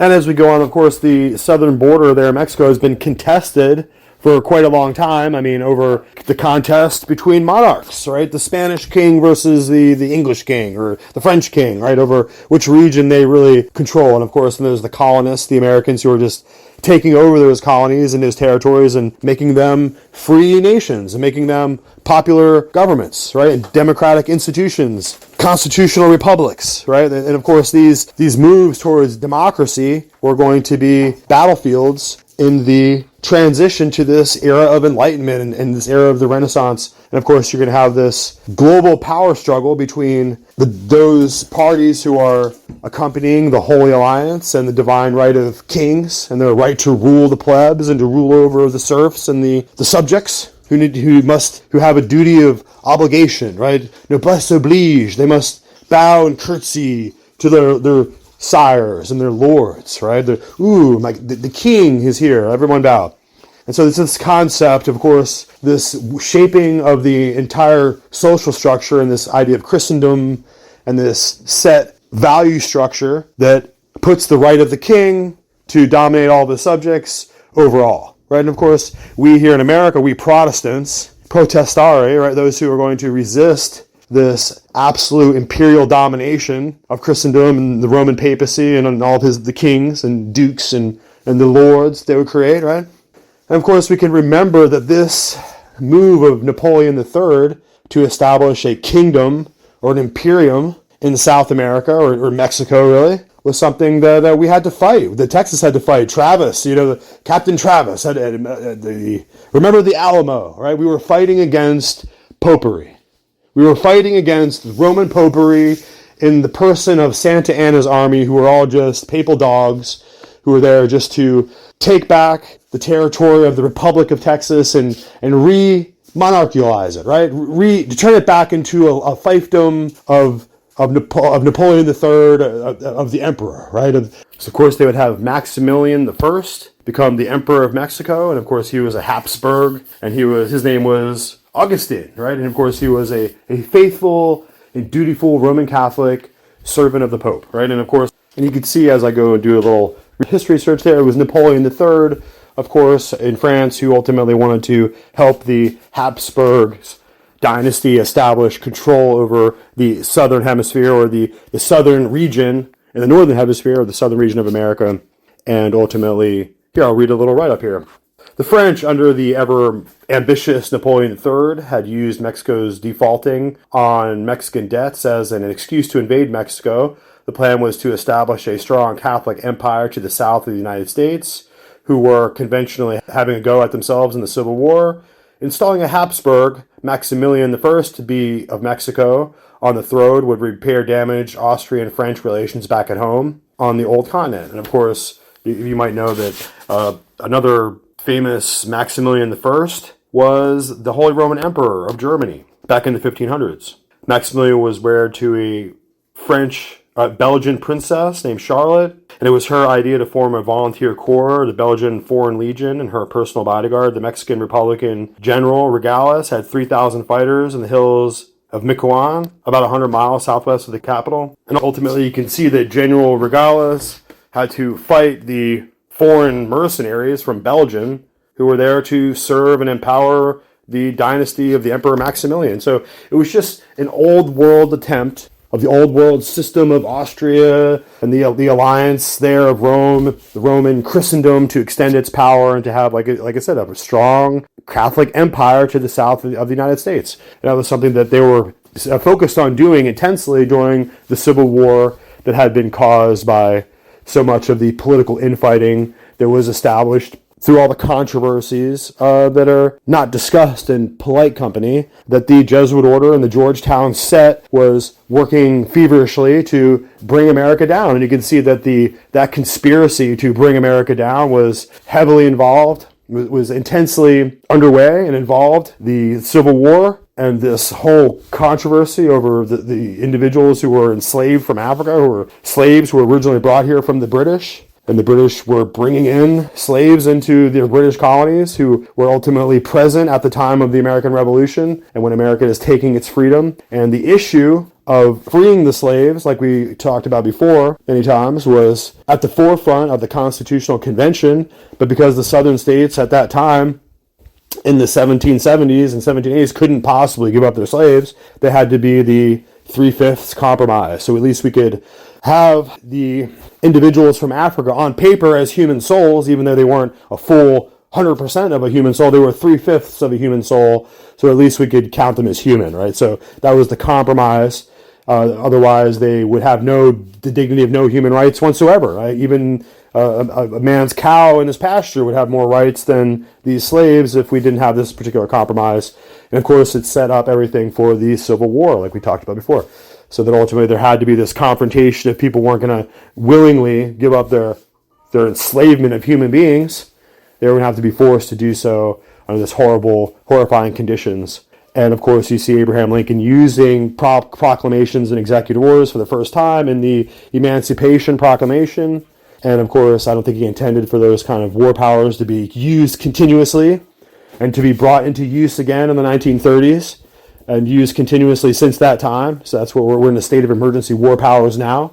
That's why the commander-in-chief, one after the other, can continuously file executive orders and executive proclamations and just create law and force and command the military industrial complex deep state to do things without any kind of legislative or congressional approval, right? So this is what we're dealing with. We're dealing with this conspiracy to bring the empire, or to bring America down, to destroy it as a republic, and to establish it as some kind of imperium, as some kind of empire, right? So why have a strong Catholic empire to the south of America when you can just twist, manipulate, and pervert America's destiny and constitutional structures to become an empire in its own right? That was never the intention of our forefathers and the founders of this great nation. And we were to be the power, the ultimate power of the state to persecute and to prosecute and to make war was supposed to be divided up among different branches and different cross checks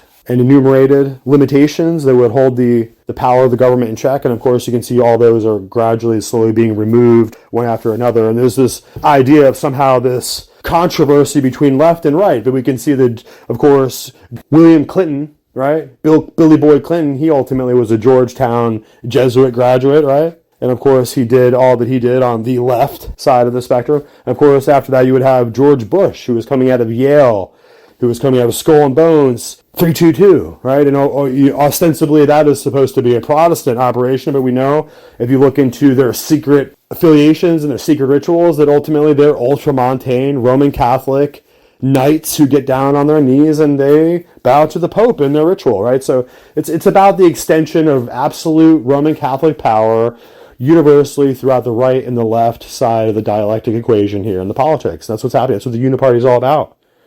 That's why ultimately George Bush and Pelosi and John Kerry and all the other Catholics on either side of the party get together and hold hands in the same church, right, guys? That they're sworn to allegiance to the same foreign power in Rome. So it's time for us to wake up to that reality. But let's get back on track here. We're totally getting off track, of course. We're going into the weeds like we like to do. So let's return now once again to what is most essential in this particular discussion we're having here. And we're going back to point out that here in America we have the most amazing, the most dynamic and developed intellectual journalists in the world. And among those you will find here the women who are leading America's intelligentsia. And as hard as these individuals have worked to undo the obfuscation and the bias and the kind of diluted, corrupt reporting that's coming full blast from the corporate leftist news media. And this election, this victory of this election was as much a victory of postmillennial.com as it was a victory of anyone else, because we have begun the process of creating new media, of taking back the culture and developing the framework for intellectual advancement within these institutions. And the American people are paying attention. The American people are fully engaged. They have thousands and thousands of different points of connection, touchstones here, and the internet and Google and the mockingbird news media press that they have to ignore all the time. And they have to find individuals, they have to find news outlets, they have to find post-millennial human events daily. They got to find Charlie Kirk, they got to find Warren, they got to find individuals who will tell them the things that they're not being told. They have to find a way to be informed when there is a mass distortion, a mass corruption of the information coming across in tidal waves, destructive tidal waves of misinformation. And that's what they call us. And that's what all their and misinformation boards are there to collectively, universally block out the truth and to block out anyone who would report the truth to the people, right? And so that's what this is about. It's about finding individuals who have integrity, finding individuals who have character, who are going to damn the torpedoes, who are going to step up, the next woman up, ultimately to speak the truth and to take the slings and arrows that come with it. So with this is a homage to those individuals. So let's carry on. Let's see what else Libby Emmons, elite journalist, has to tell us. And we'll just do a quick clip here, Venus Rising with Libby Emmons. So let's carry on. Let's see what the discussion is going to be, if we can find anything really interesting here that we can clip here in this discussion. For writing a review on our newest film, newest documentary film called Transmission, What's the Rush to Reassign Gender? So much. Before we really start chatting about you and your work, I want to take a moment and thank you for writing a review on our newest film, newest documentary film called Transmission, What's the Rush to Reassign Gender?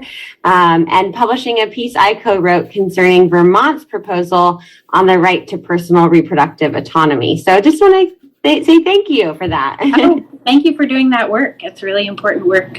I was glad to cover it.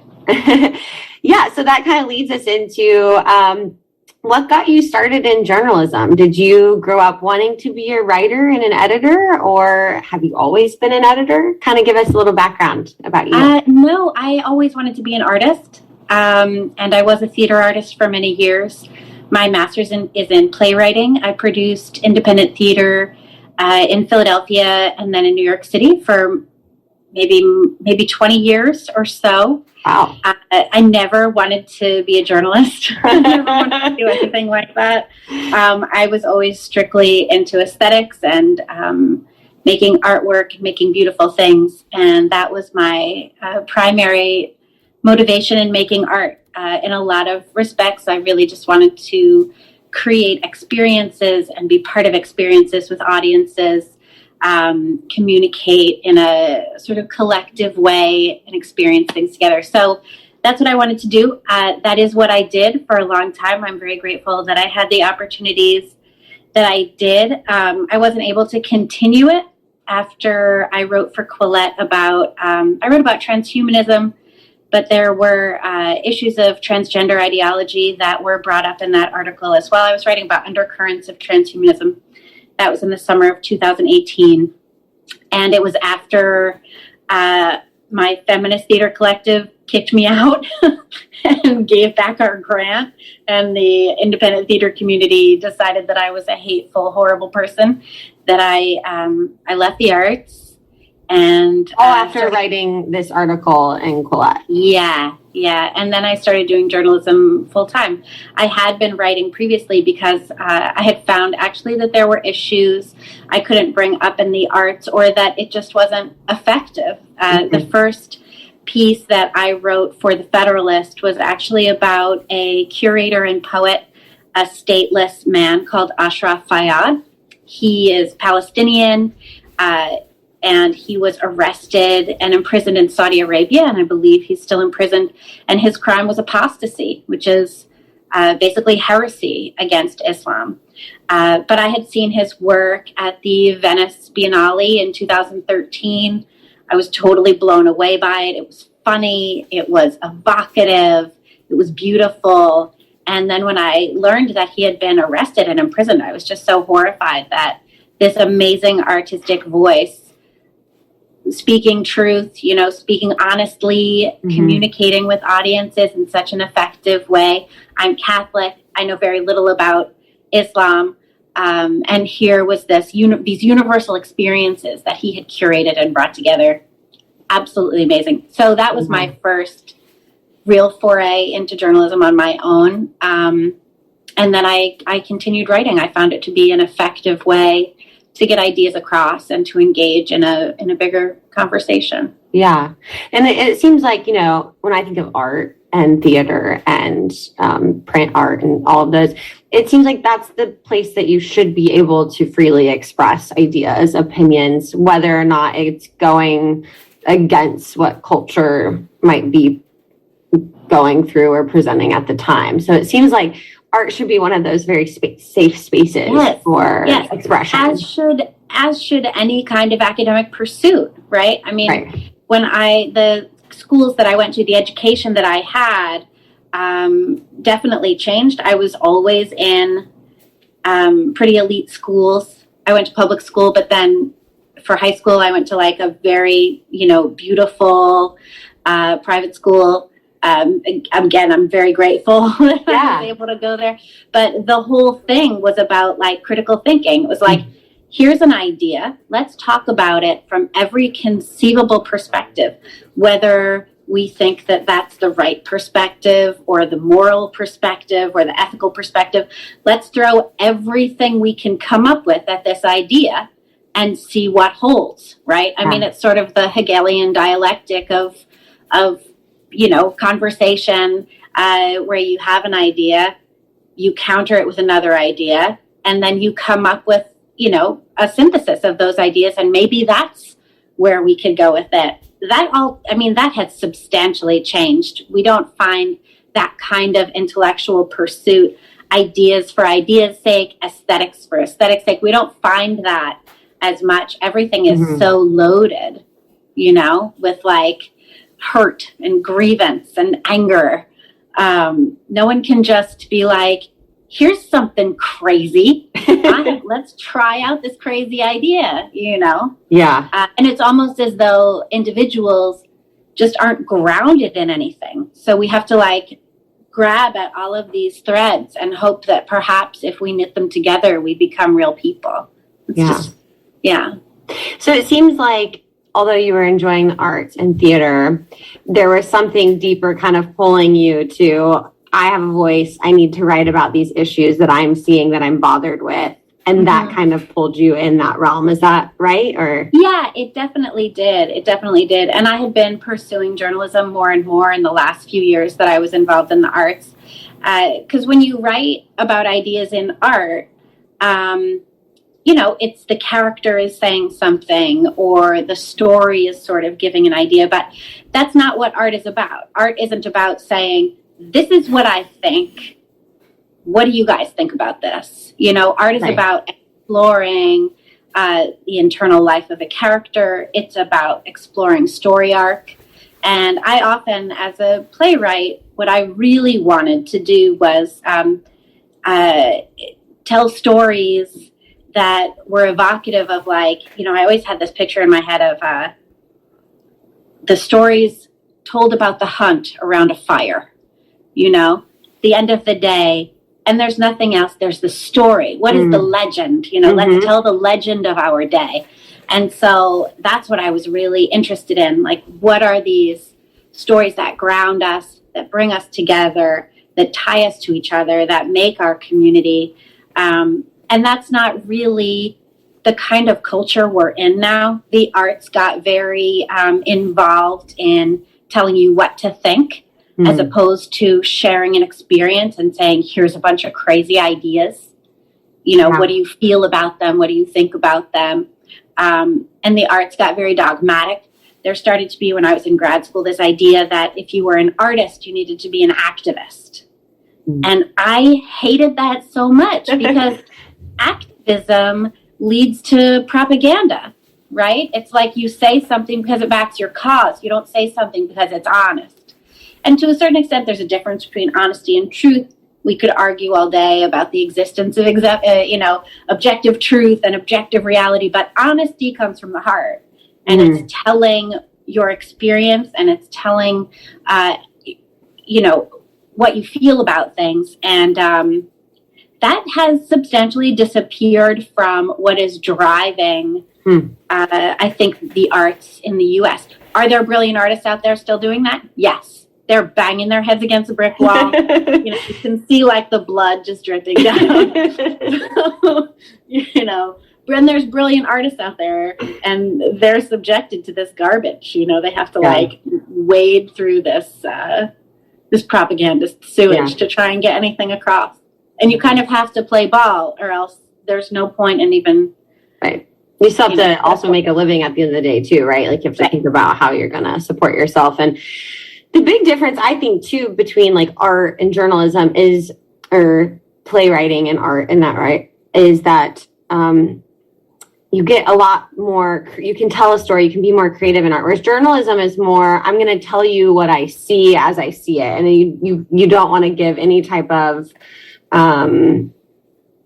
suggestion, right? Like true journalism, right, is just reporting the facts and having people make a conclusion themselves, right? Or like, do you have an issue like with the, I think that's reporting. I think that would be reporting. Sure. I do think that there is and we have some great reporters on our team at Post Millennial. Andy No is a reporter. He's an editor at large, but he's also, he's this amazing crime reporter. And he really digs into stuff. Mia Cuthell is also a terrific reporter with us. And they like just report it. They're like, This is the thing that happened, and here's how it went down.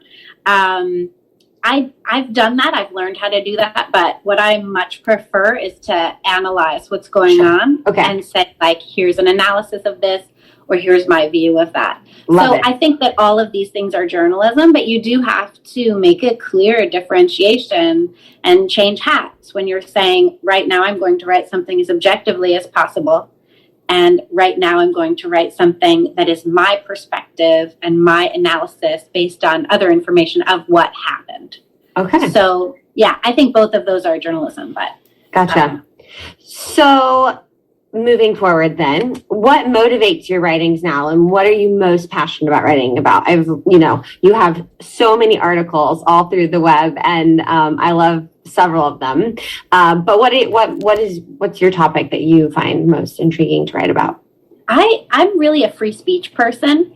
So what I really like to write about is how important it is to speak your mind and to give others the space to speak their minds as well. There should be no censorship. There should be no canceling.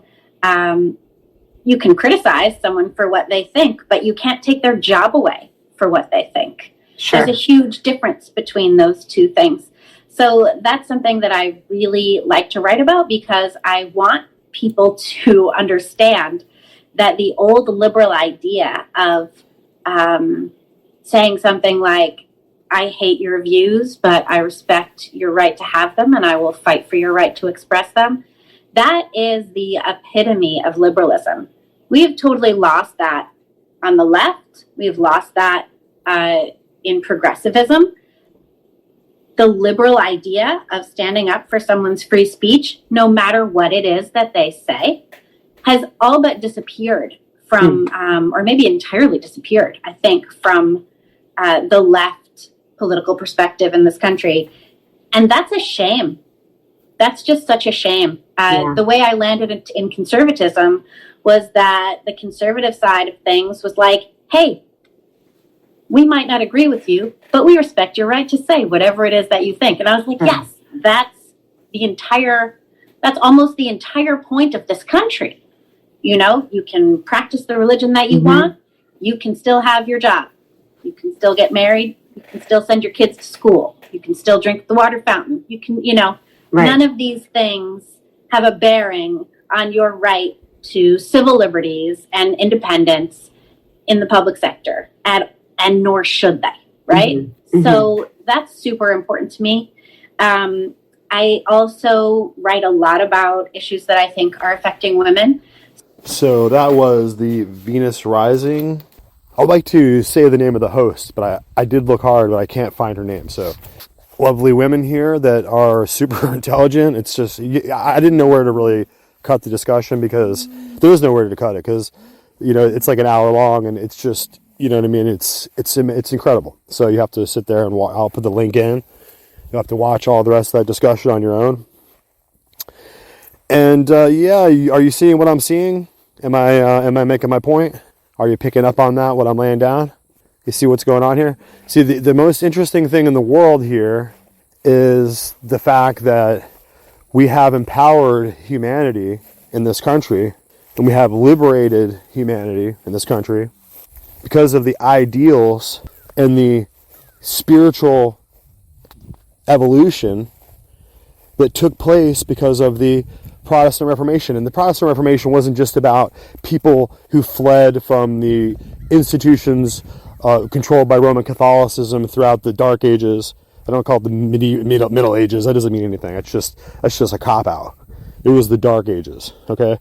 And of course, you can go through, and they're working feverishly to rewrite history, to revise. And I saw somewhere in Google, and Google AI will tell you many things, right, about many different things and many like unequal answers, right?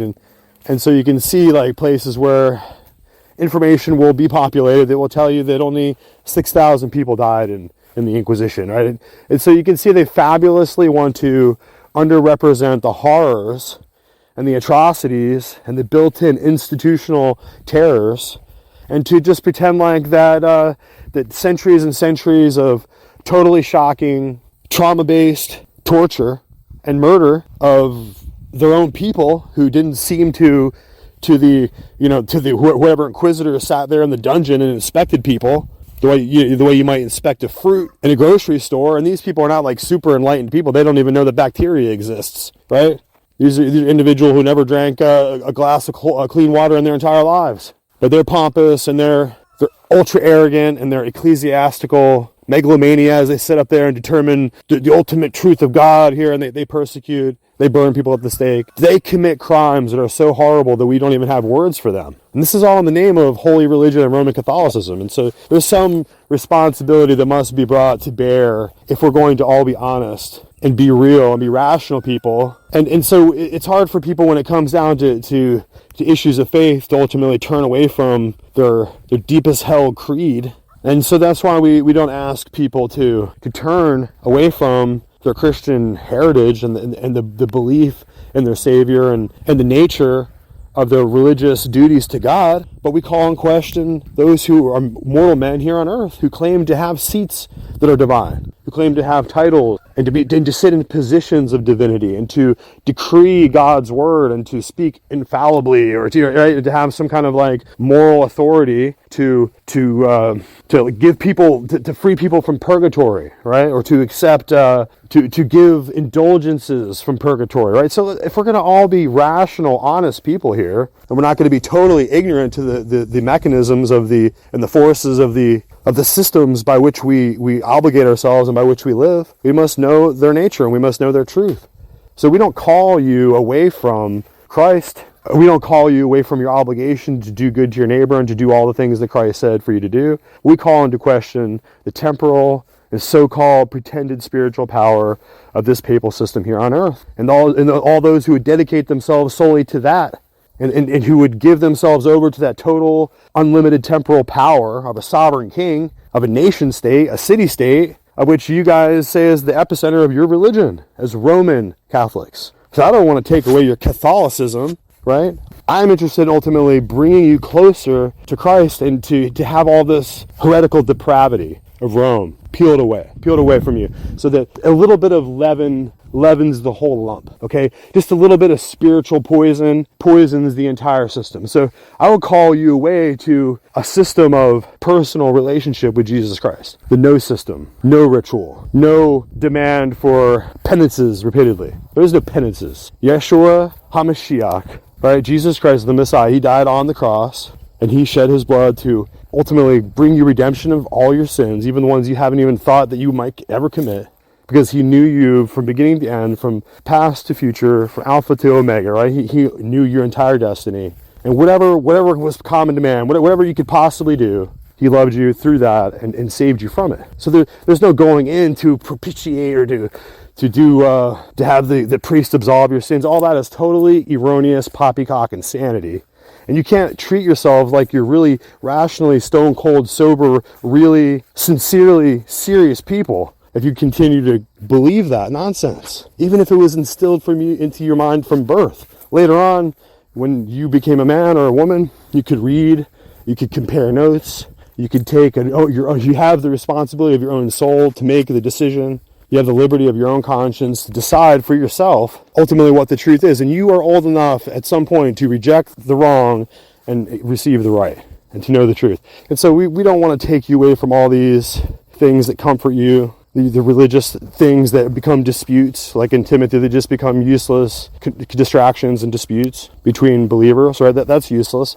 But what is more important is you're able to see clearly and know that these systems of religio-cultic enslavement here that we see in the physical world are not the kingdom of God, right? Because he pointed out, and if you will take time in all of your explorations and research and your literature to read verbatim scriptures and go read the Word of God and see what it is all about, it will change your life. It'll show you that all the different supposed magical practices by which they hold up the monstrance and have everyone venerate the little bread as if it's like a deity, and the idea of them breaking down this weird sorcery of like the body of Christ is this piece of bread, like that whole kind of weird error and inconsistency doesn't withstand the scrutiny of exegesis, guys. It takes just a little bit of research to understand that when he was breaking bread with his disciples during those last moments of his life and those last days and nights of his life, when he was in the upper room, he was ultimately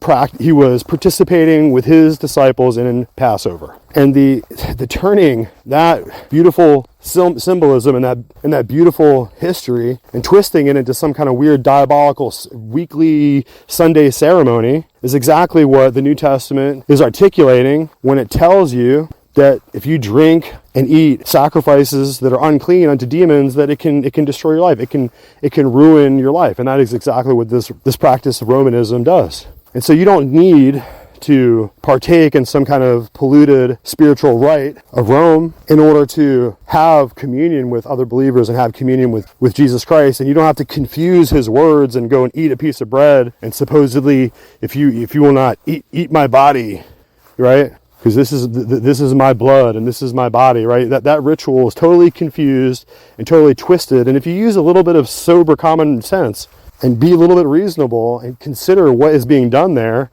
you'll recognize after a time, even if you've done it your entire life and expected to absorb some kind of merit from heaven by doing it repeatedly, if you examine it, you will see that it's an unclean and filthy practice. And that is not me saying it, that's just the New Testament, which is a book that Catholics are prohibited from reading. And they're just not wanting to do the work.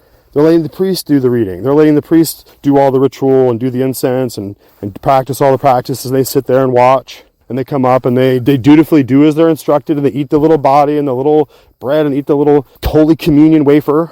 And they really believe it's the body of Jesus. And it's totally bizarre, total reversion, and a Gnostic twisting of what the actual gospel says. And this is not to hurt anyone's feelings or to bring up a sore subject or to analyze something that other people just leave to religion. They don't really spend much time like considering or researching what's being done there.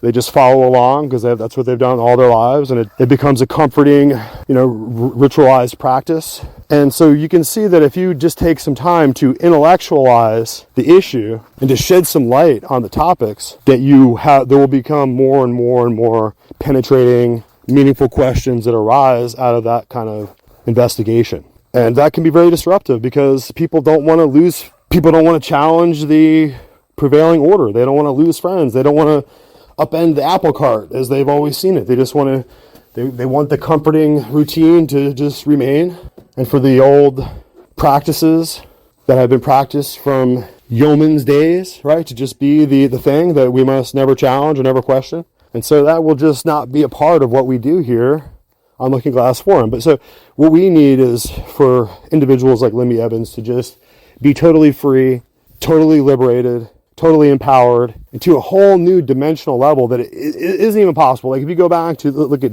Thomas Jefferson and Ben Franklin, and then you fast forward to this period where what they have wrought and the dream of a truly liberated state comes into being, you find the consequences for people is incredible and amazing and just unimaginable and surreal. So that's why we have this whole era. And of course, you see the battle going down between women right now, who are going to be traditional valued individuals like our heroines and our champions are over here, fighting against an entire innumerable horde of degenerated female leftists who are getting ready to shave their head and to do right and not to have any more sex and to divorce their husbands and do all kinds of crazy stuff to kind of have this mental breakdown over politics that isn't even really their thing to really even be worried about, right? I mean, if you go back far enough, women didn't even bother themselves with politics or voting.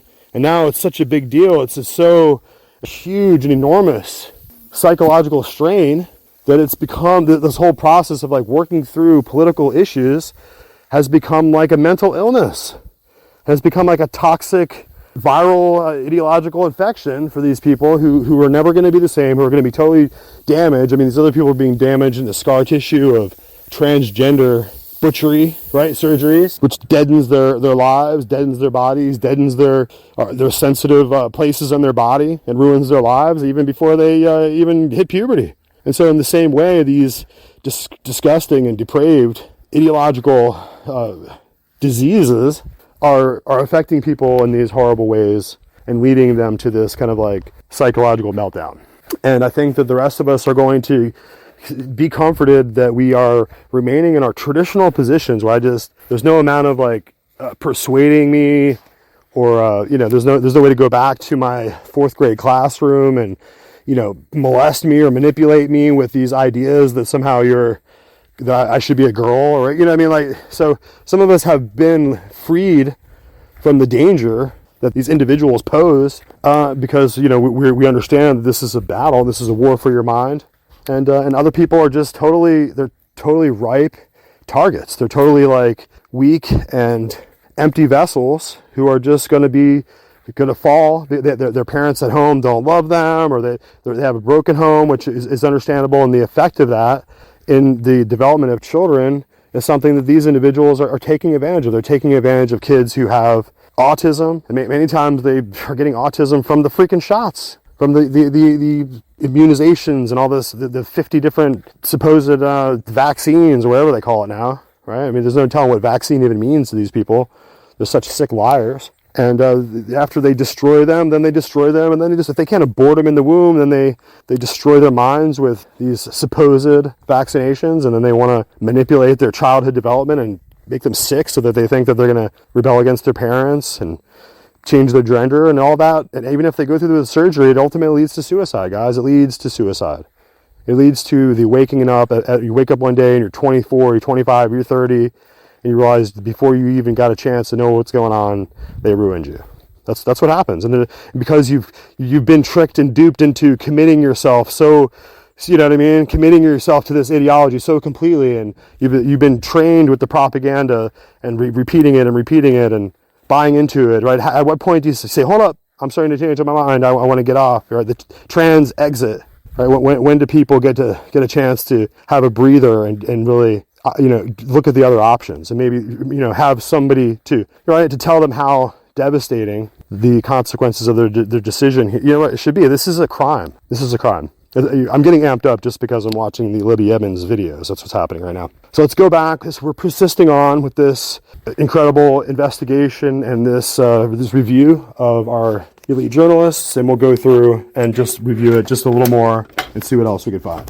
So I think we'll just include this cut from Timcast IRL, and we're just going to bounce around because they have a long session and they have lots of speakers, but we're just going to cut through to the discussion where our subject here is talking, and that's what we're going to do. His own personal gain. The typical kind of stuff you hear about anyone who gets labeled a conspiracy theorist by the establishment, but now they're actually moving into this guy's racist territory, right? They're openly referring to him as an anti-Semite simply because he said he wanted to have a discussion about the degree to which COVID seems to have affected different populations. Now, of course, the left was very comfortable having the conversation about the effects COVID had on different populations, again, in 2020, in 2021, when they claimed it was disproportionately affecting the African-American community, the Black community. If there's anyone who can recognize anti-Semitism, it should be the people on the Democrat side, because they are really anti-Semitic in a lot of cases. Pramila Jayapal came out the other day and was saying that Israel is a racist state. You have Ilhan Omar, who is decidedly anti-Semitic. It seems to be, in a lot of cases, what the Democrats accuse other people of doing is the thing that they are doing themselves. All the time. All the time. And there's another element to this, which is really important that I want to flag.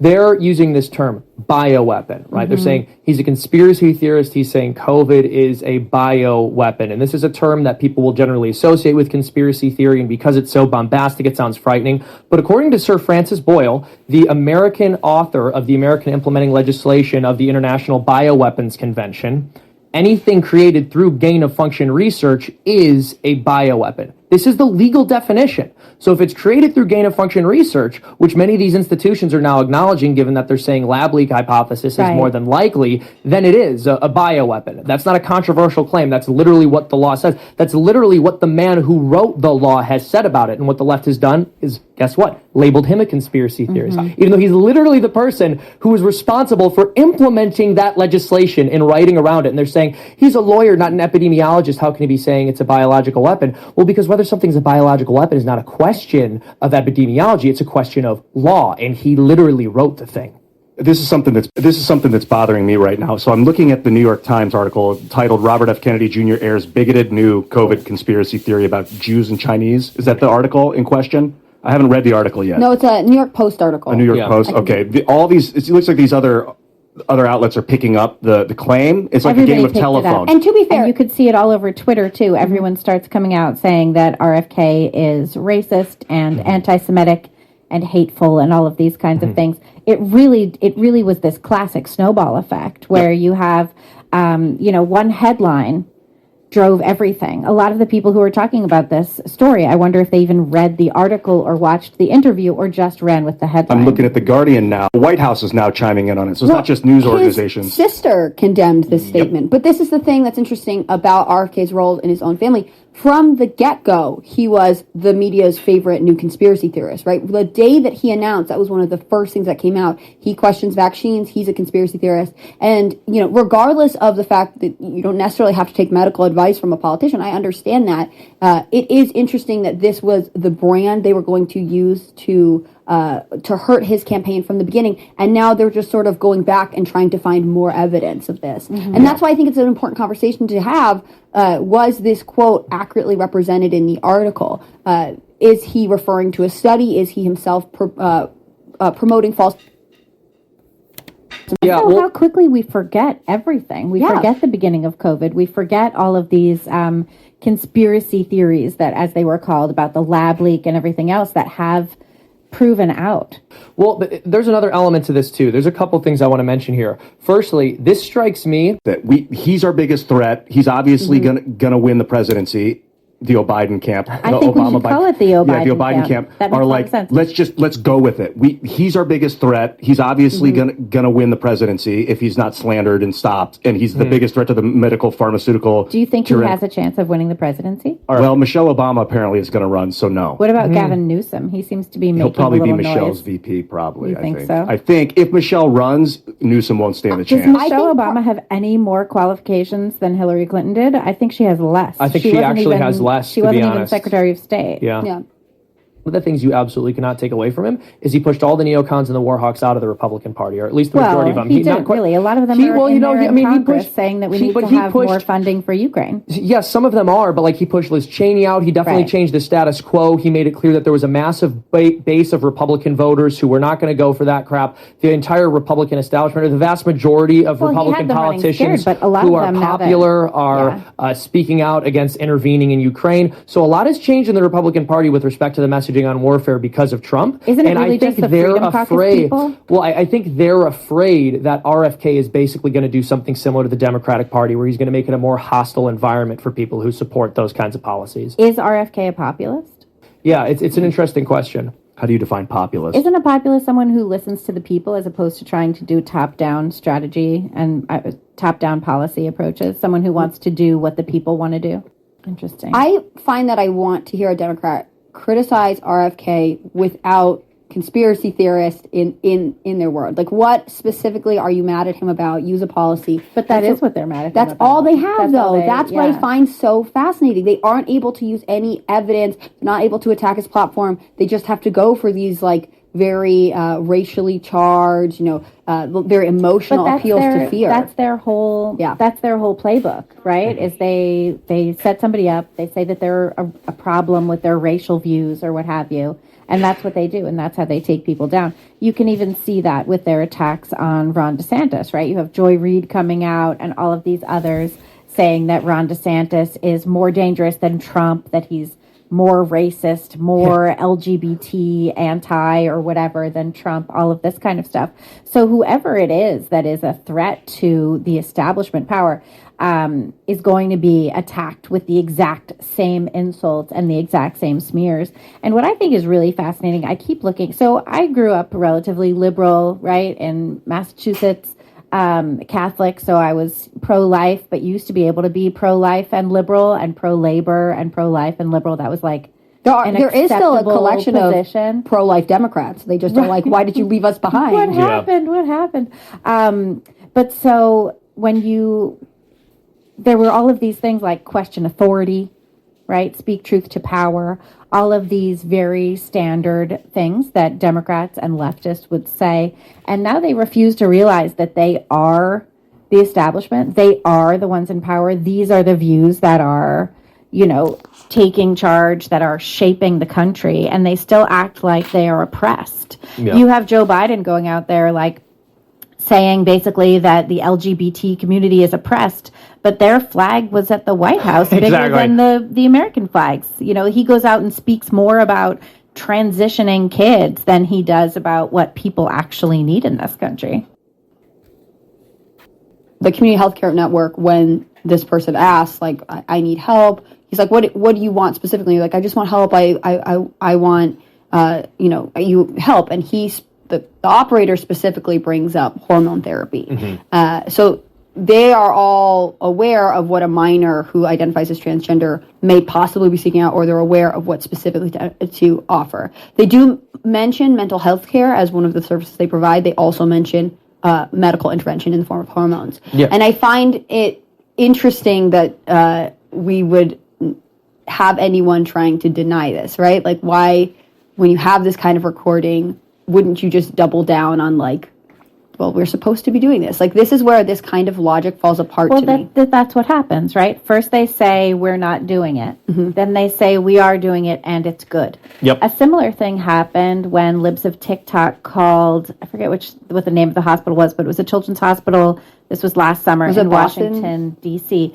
Boston was the first thing. And that whole thing was very interesting because mm-hmm. Post Millennial did some reporting about what was going on at Boston Children's Hospital. We had the intake forms. We had the forms that said vaginoplasty would be performed on young men at the age of 17. We had these on the actual documentation from Boston Children's Hospital. The one for young women to have phalloplasties, right, was at 18. However, you could get it at 18, which means that there was prep prior to that, probably. Exactly, before you could consent. Right. And so what was interesting about that was Libs of TikTok posted that Boston Children's Hospital was doing hysterectomies on minors. And that's what everyone got slammed for, was that she was saying that. We don't have evidence that they weren't necessarily doing that. We only have their word, but they also scrubbed their site. Anyway, so after that, Libs of TikTok, Haya, she called the Washington Children's Hospital. She posed very, very obviously and transparently, actually, if I remember correctly, as a mom seeking to get, sex change for her underage child. And she had a similar experience. She ended up reaching essentially the phone answering person who said, yes, we do that. Mm-hmm. Right? Who said, like, yes, we can take care of that. We could do, I believe it was double mastectomy kind of stuff like that. Mm-hmm. And now we have another situation like that. And again, this will come out where they're going to say that this is a good thing to do because, I think so. Because gender drugs are life-saving. Mm-hmm. And it's a manipulation of language. We had a mom actually pose, this was like a year or so ago, getting involved with the Trevor Project, posing as a 15-year-old with gender dysphoria. And the same thing happened. The mom was, as being posing as this 15-year-old girl, the mom was referred to all of these services to get more gender medical services. And when she tried to, at another instance, when she tried to get information on detransitioning, the Trevor Project was decidedly unhelpful and said things like, "Are you sure that you want to detransition? This sounds like internalized transphobia." Yep, that's exactly right. So a person can't be like groomed into becoming trans. There's no social contagion there, even though even WPATH admits there is. But when somebody detransitions, that's because the people around them have manipulated them psychologically. They've been groomed into not wanting to be trans, basically. I think it's interesting with this call too. One of the first things I noticed that it to me it did not sound like a 14-year-old. Like there's a moment. It sounded like a South Park character. Right. When have you ever heard a 14-year-old talk about how their palms are sweaty? Yeah, she was like, "I'm underage." Like you don't say that when you're 14. No, well, my favorite was they were like, "Can you spell your email?" And this person goes like, "M as in Mary, da da da da da." Like if you're 14, you're not doing that because you've never had to deal with that many calls. You just keep saying M, waiting for somebody to understand what you're saying. I think what I noticed about that call is that the guy on the other end of the line was like, as long as it's not harmful to the person. And there's this, I guess the divergence of the whole entire global conversation on this are the chemicals harmful for 14-year-olds or younger or whatever, or are they not? And I think that's part of the problem is that the information is not clearly presented. Of embracing that intervention to the point where you couldn't say they've actually consented. Even if you did consent to something like that, it would be wrong because healthy body parts are not meant to be removed and mutilated. But even so, you can't make the argument that it's not grooming just because they waited until the person was over the age of 18 to intervene surgically, because groomers wait until the person they're preying upon is over 18. I disagree with you when it comes to relationships and things like that. I mean, if a man is 40 and he has a relationship with an 18-year-old girl. But if he knew her when he was 15 and he's planting seeds at like when she was 15, I'm saying, we recognize universally that that's grooming. Yeah, I mean, I think that we see stuff like that throughout history. But I don't think that you can make those kind of.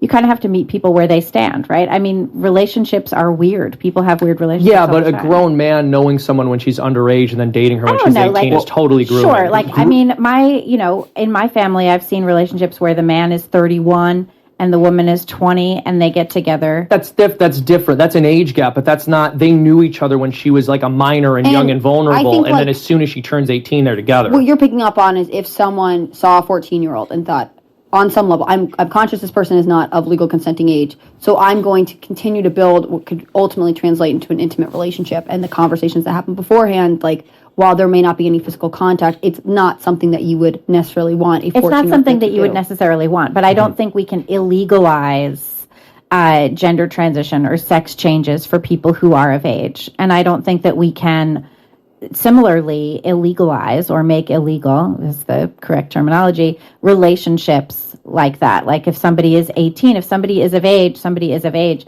we have to have cutoff somewhere. And I think what you're talking about too is a separate issue, which is the decline of values, the decline of morality, and the decline of a valuing of childhood innocence, for sure. Yeah, grooming. But there's a difference between morality and values and what is legally acceptable. And I think we do have to make that distinction. There have been people who have detransitioned that I've spoken to who underwent gender transition, sex changes as adults who fully regret having been castrated. Mm-hmm. They underwent that surgery in their 20s. There was nothing to stop them legally from doing that. They are advocating for there to be more information about this for adults as well, and I think that that's fully valid, and there should be a lot more information about that. Because I think you can't make it illegal. I think you can. So here we go, guys. Libby Emmons is a total pipe hitter. She's hardcore. It's awesome, and of course, everyone else in the inside track already knows this. But we have to spread this far and wide, and we have to point out that really what we need to do is very simple. We've got to go in and get these individuals, these deeply rooted, corrupt, and depraved Victoria Newlands in Washington, D.C., and drag them out of there, drag them out of their lairs and their compounds, running their horrifying operations, right? We need to drag them out and throw them into the unemployment line, or if they need to go to prison, throw them into prison And then we got to take Libby Emmons and put individuals like her in their chairs, right? It's a pretty simple operation. This is very simple, and this is what will transform America, and what will give us what we need to face the next century, guys. The next 100 years of American history is coming on. We have got to do something to save ourselves, and to right this sinking ship. So we advocated Libby Evans there, and as our awesome, profound, and beautiful elite journalist. And thank you for returning once again, guys.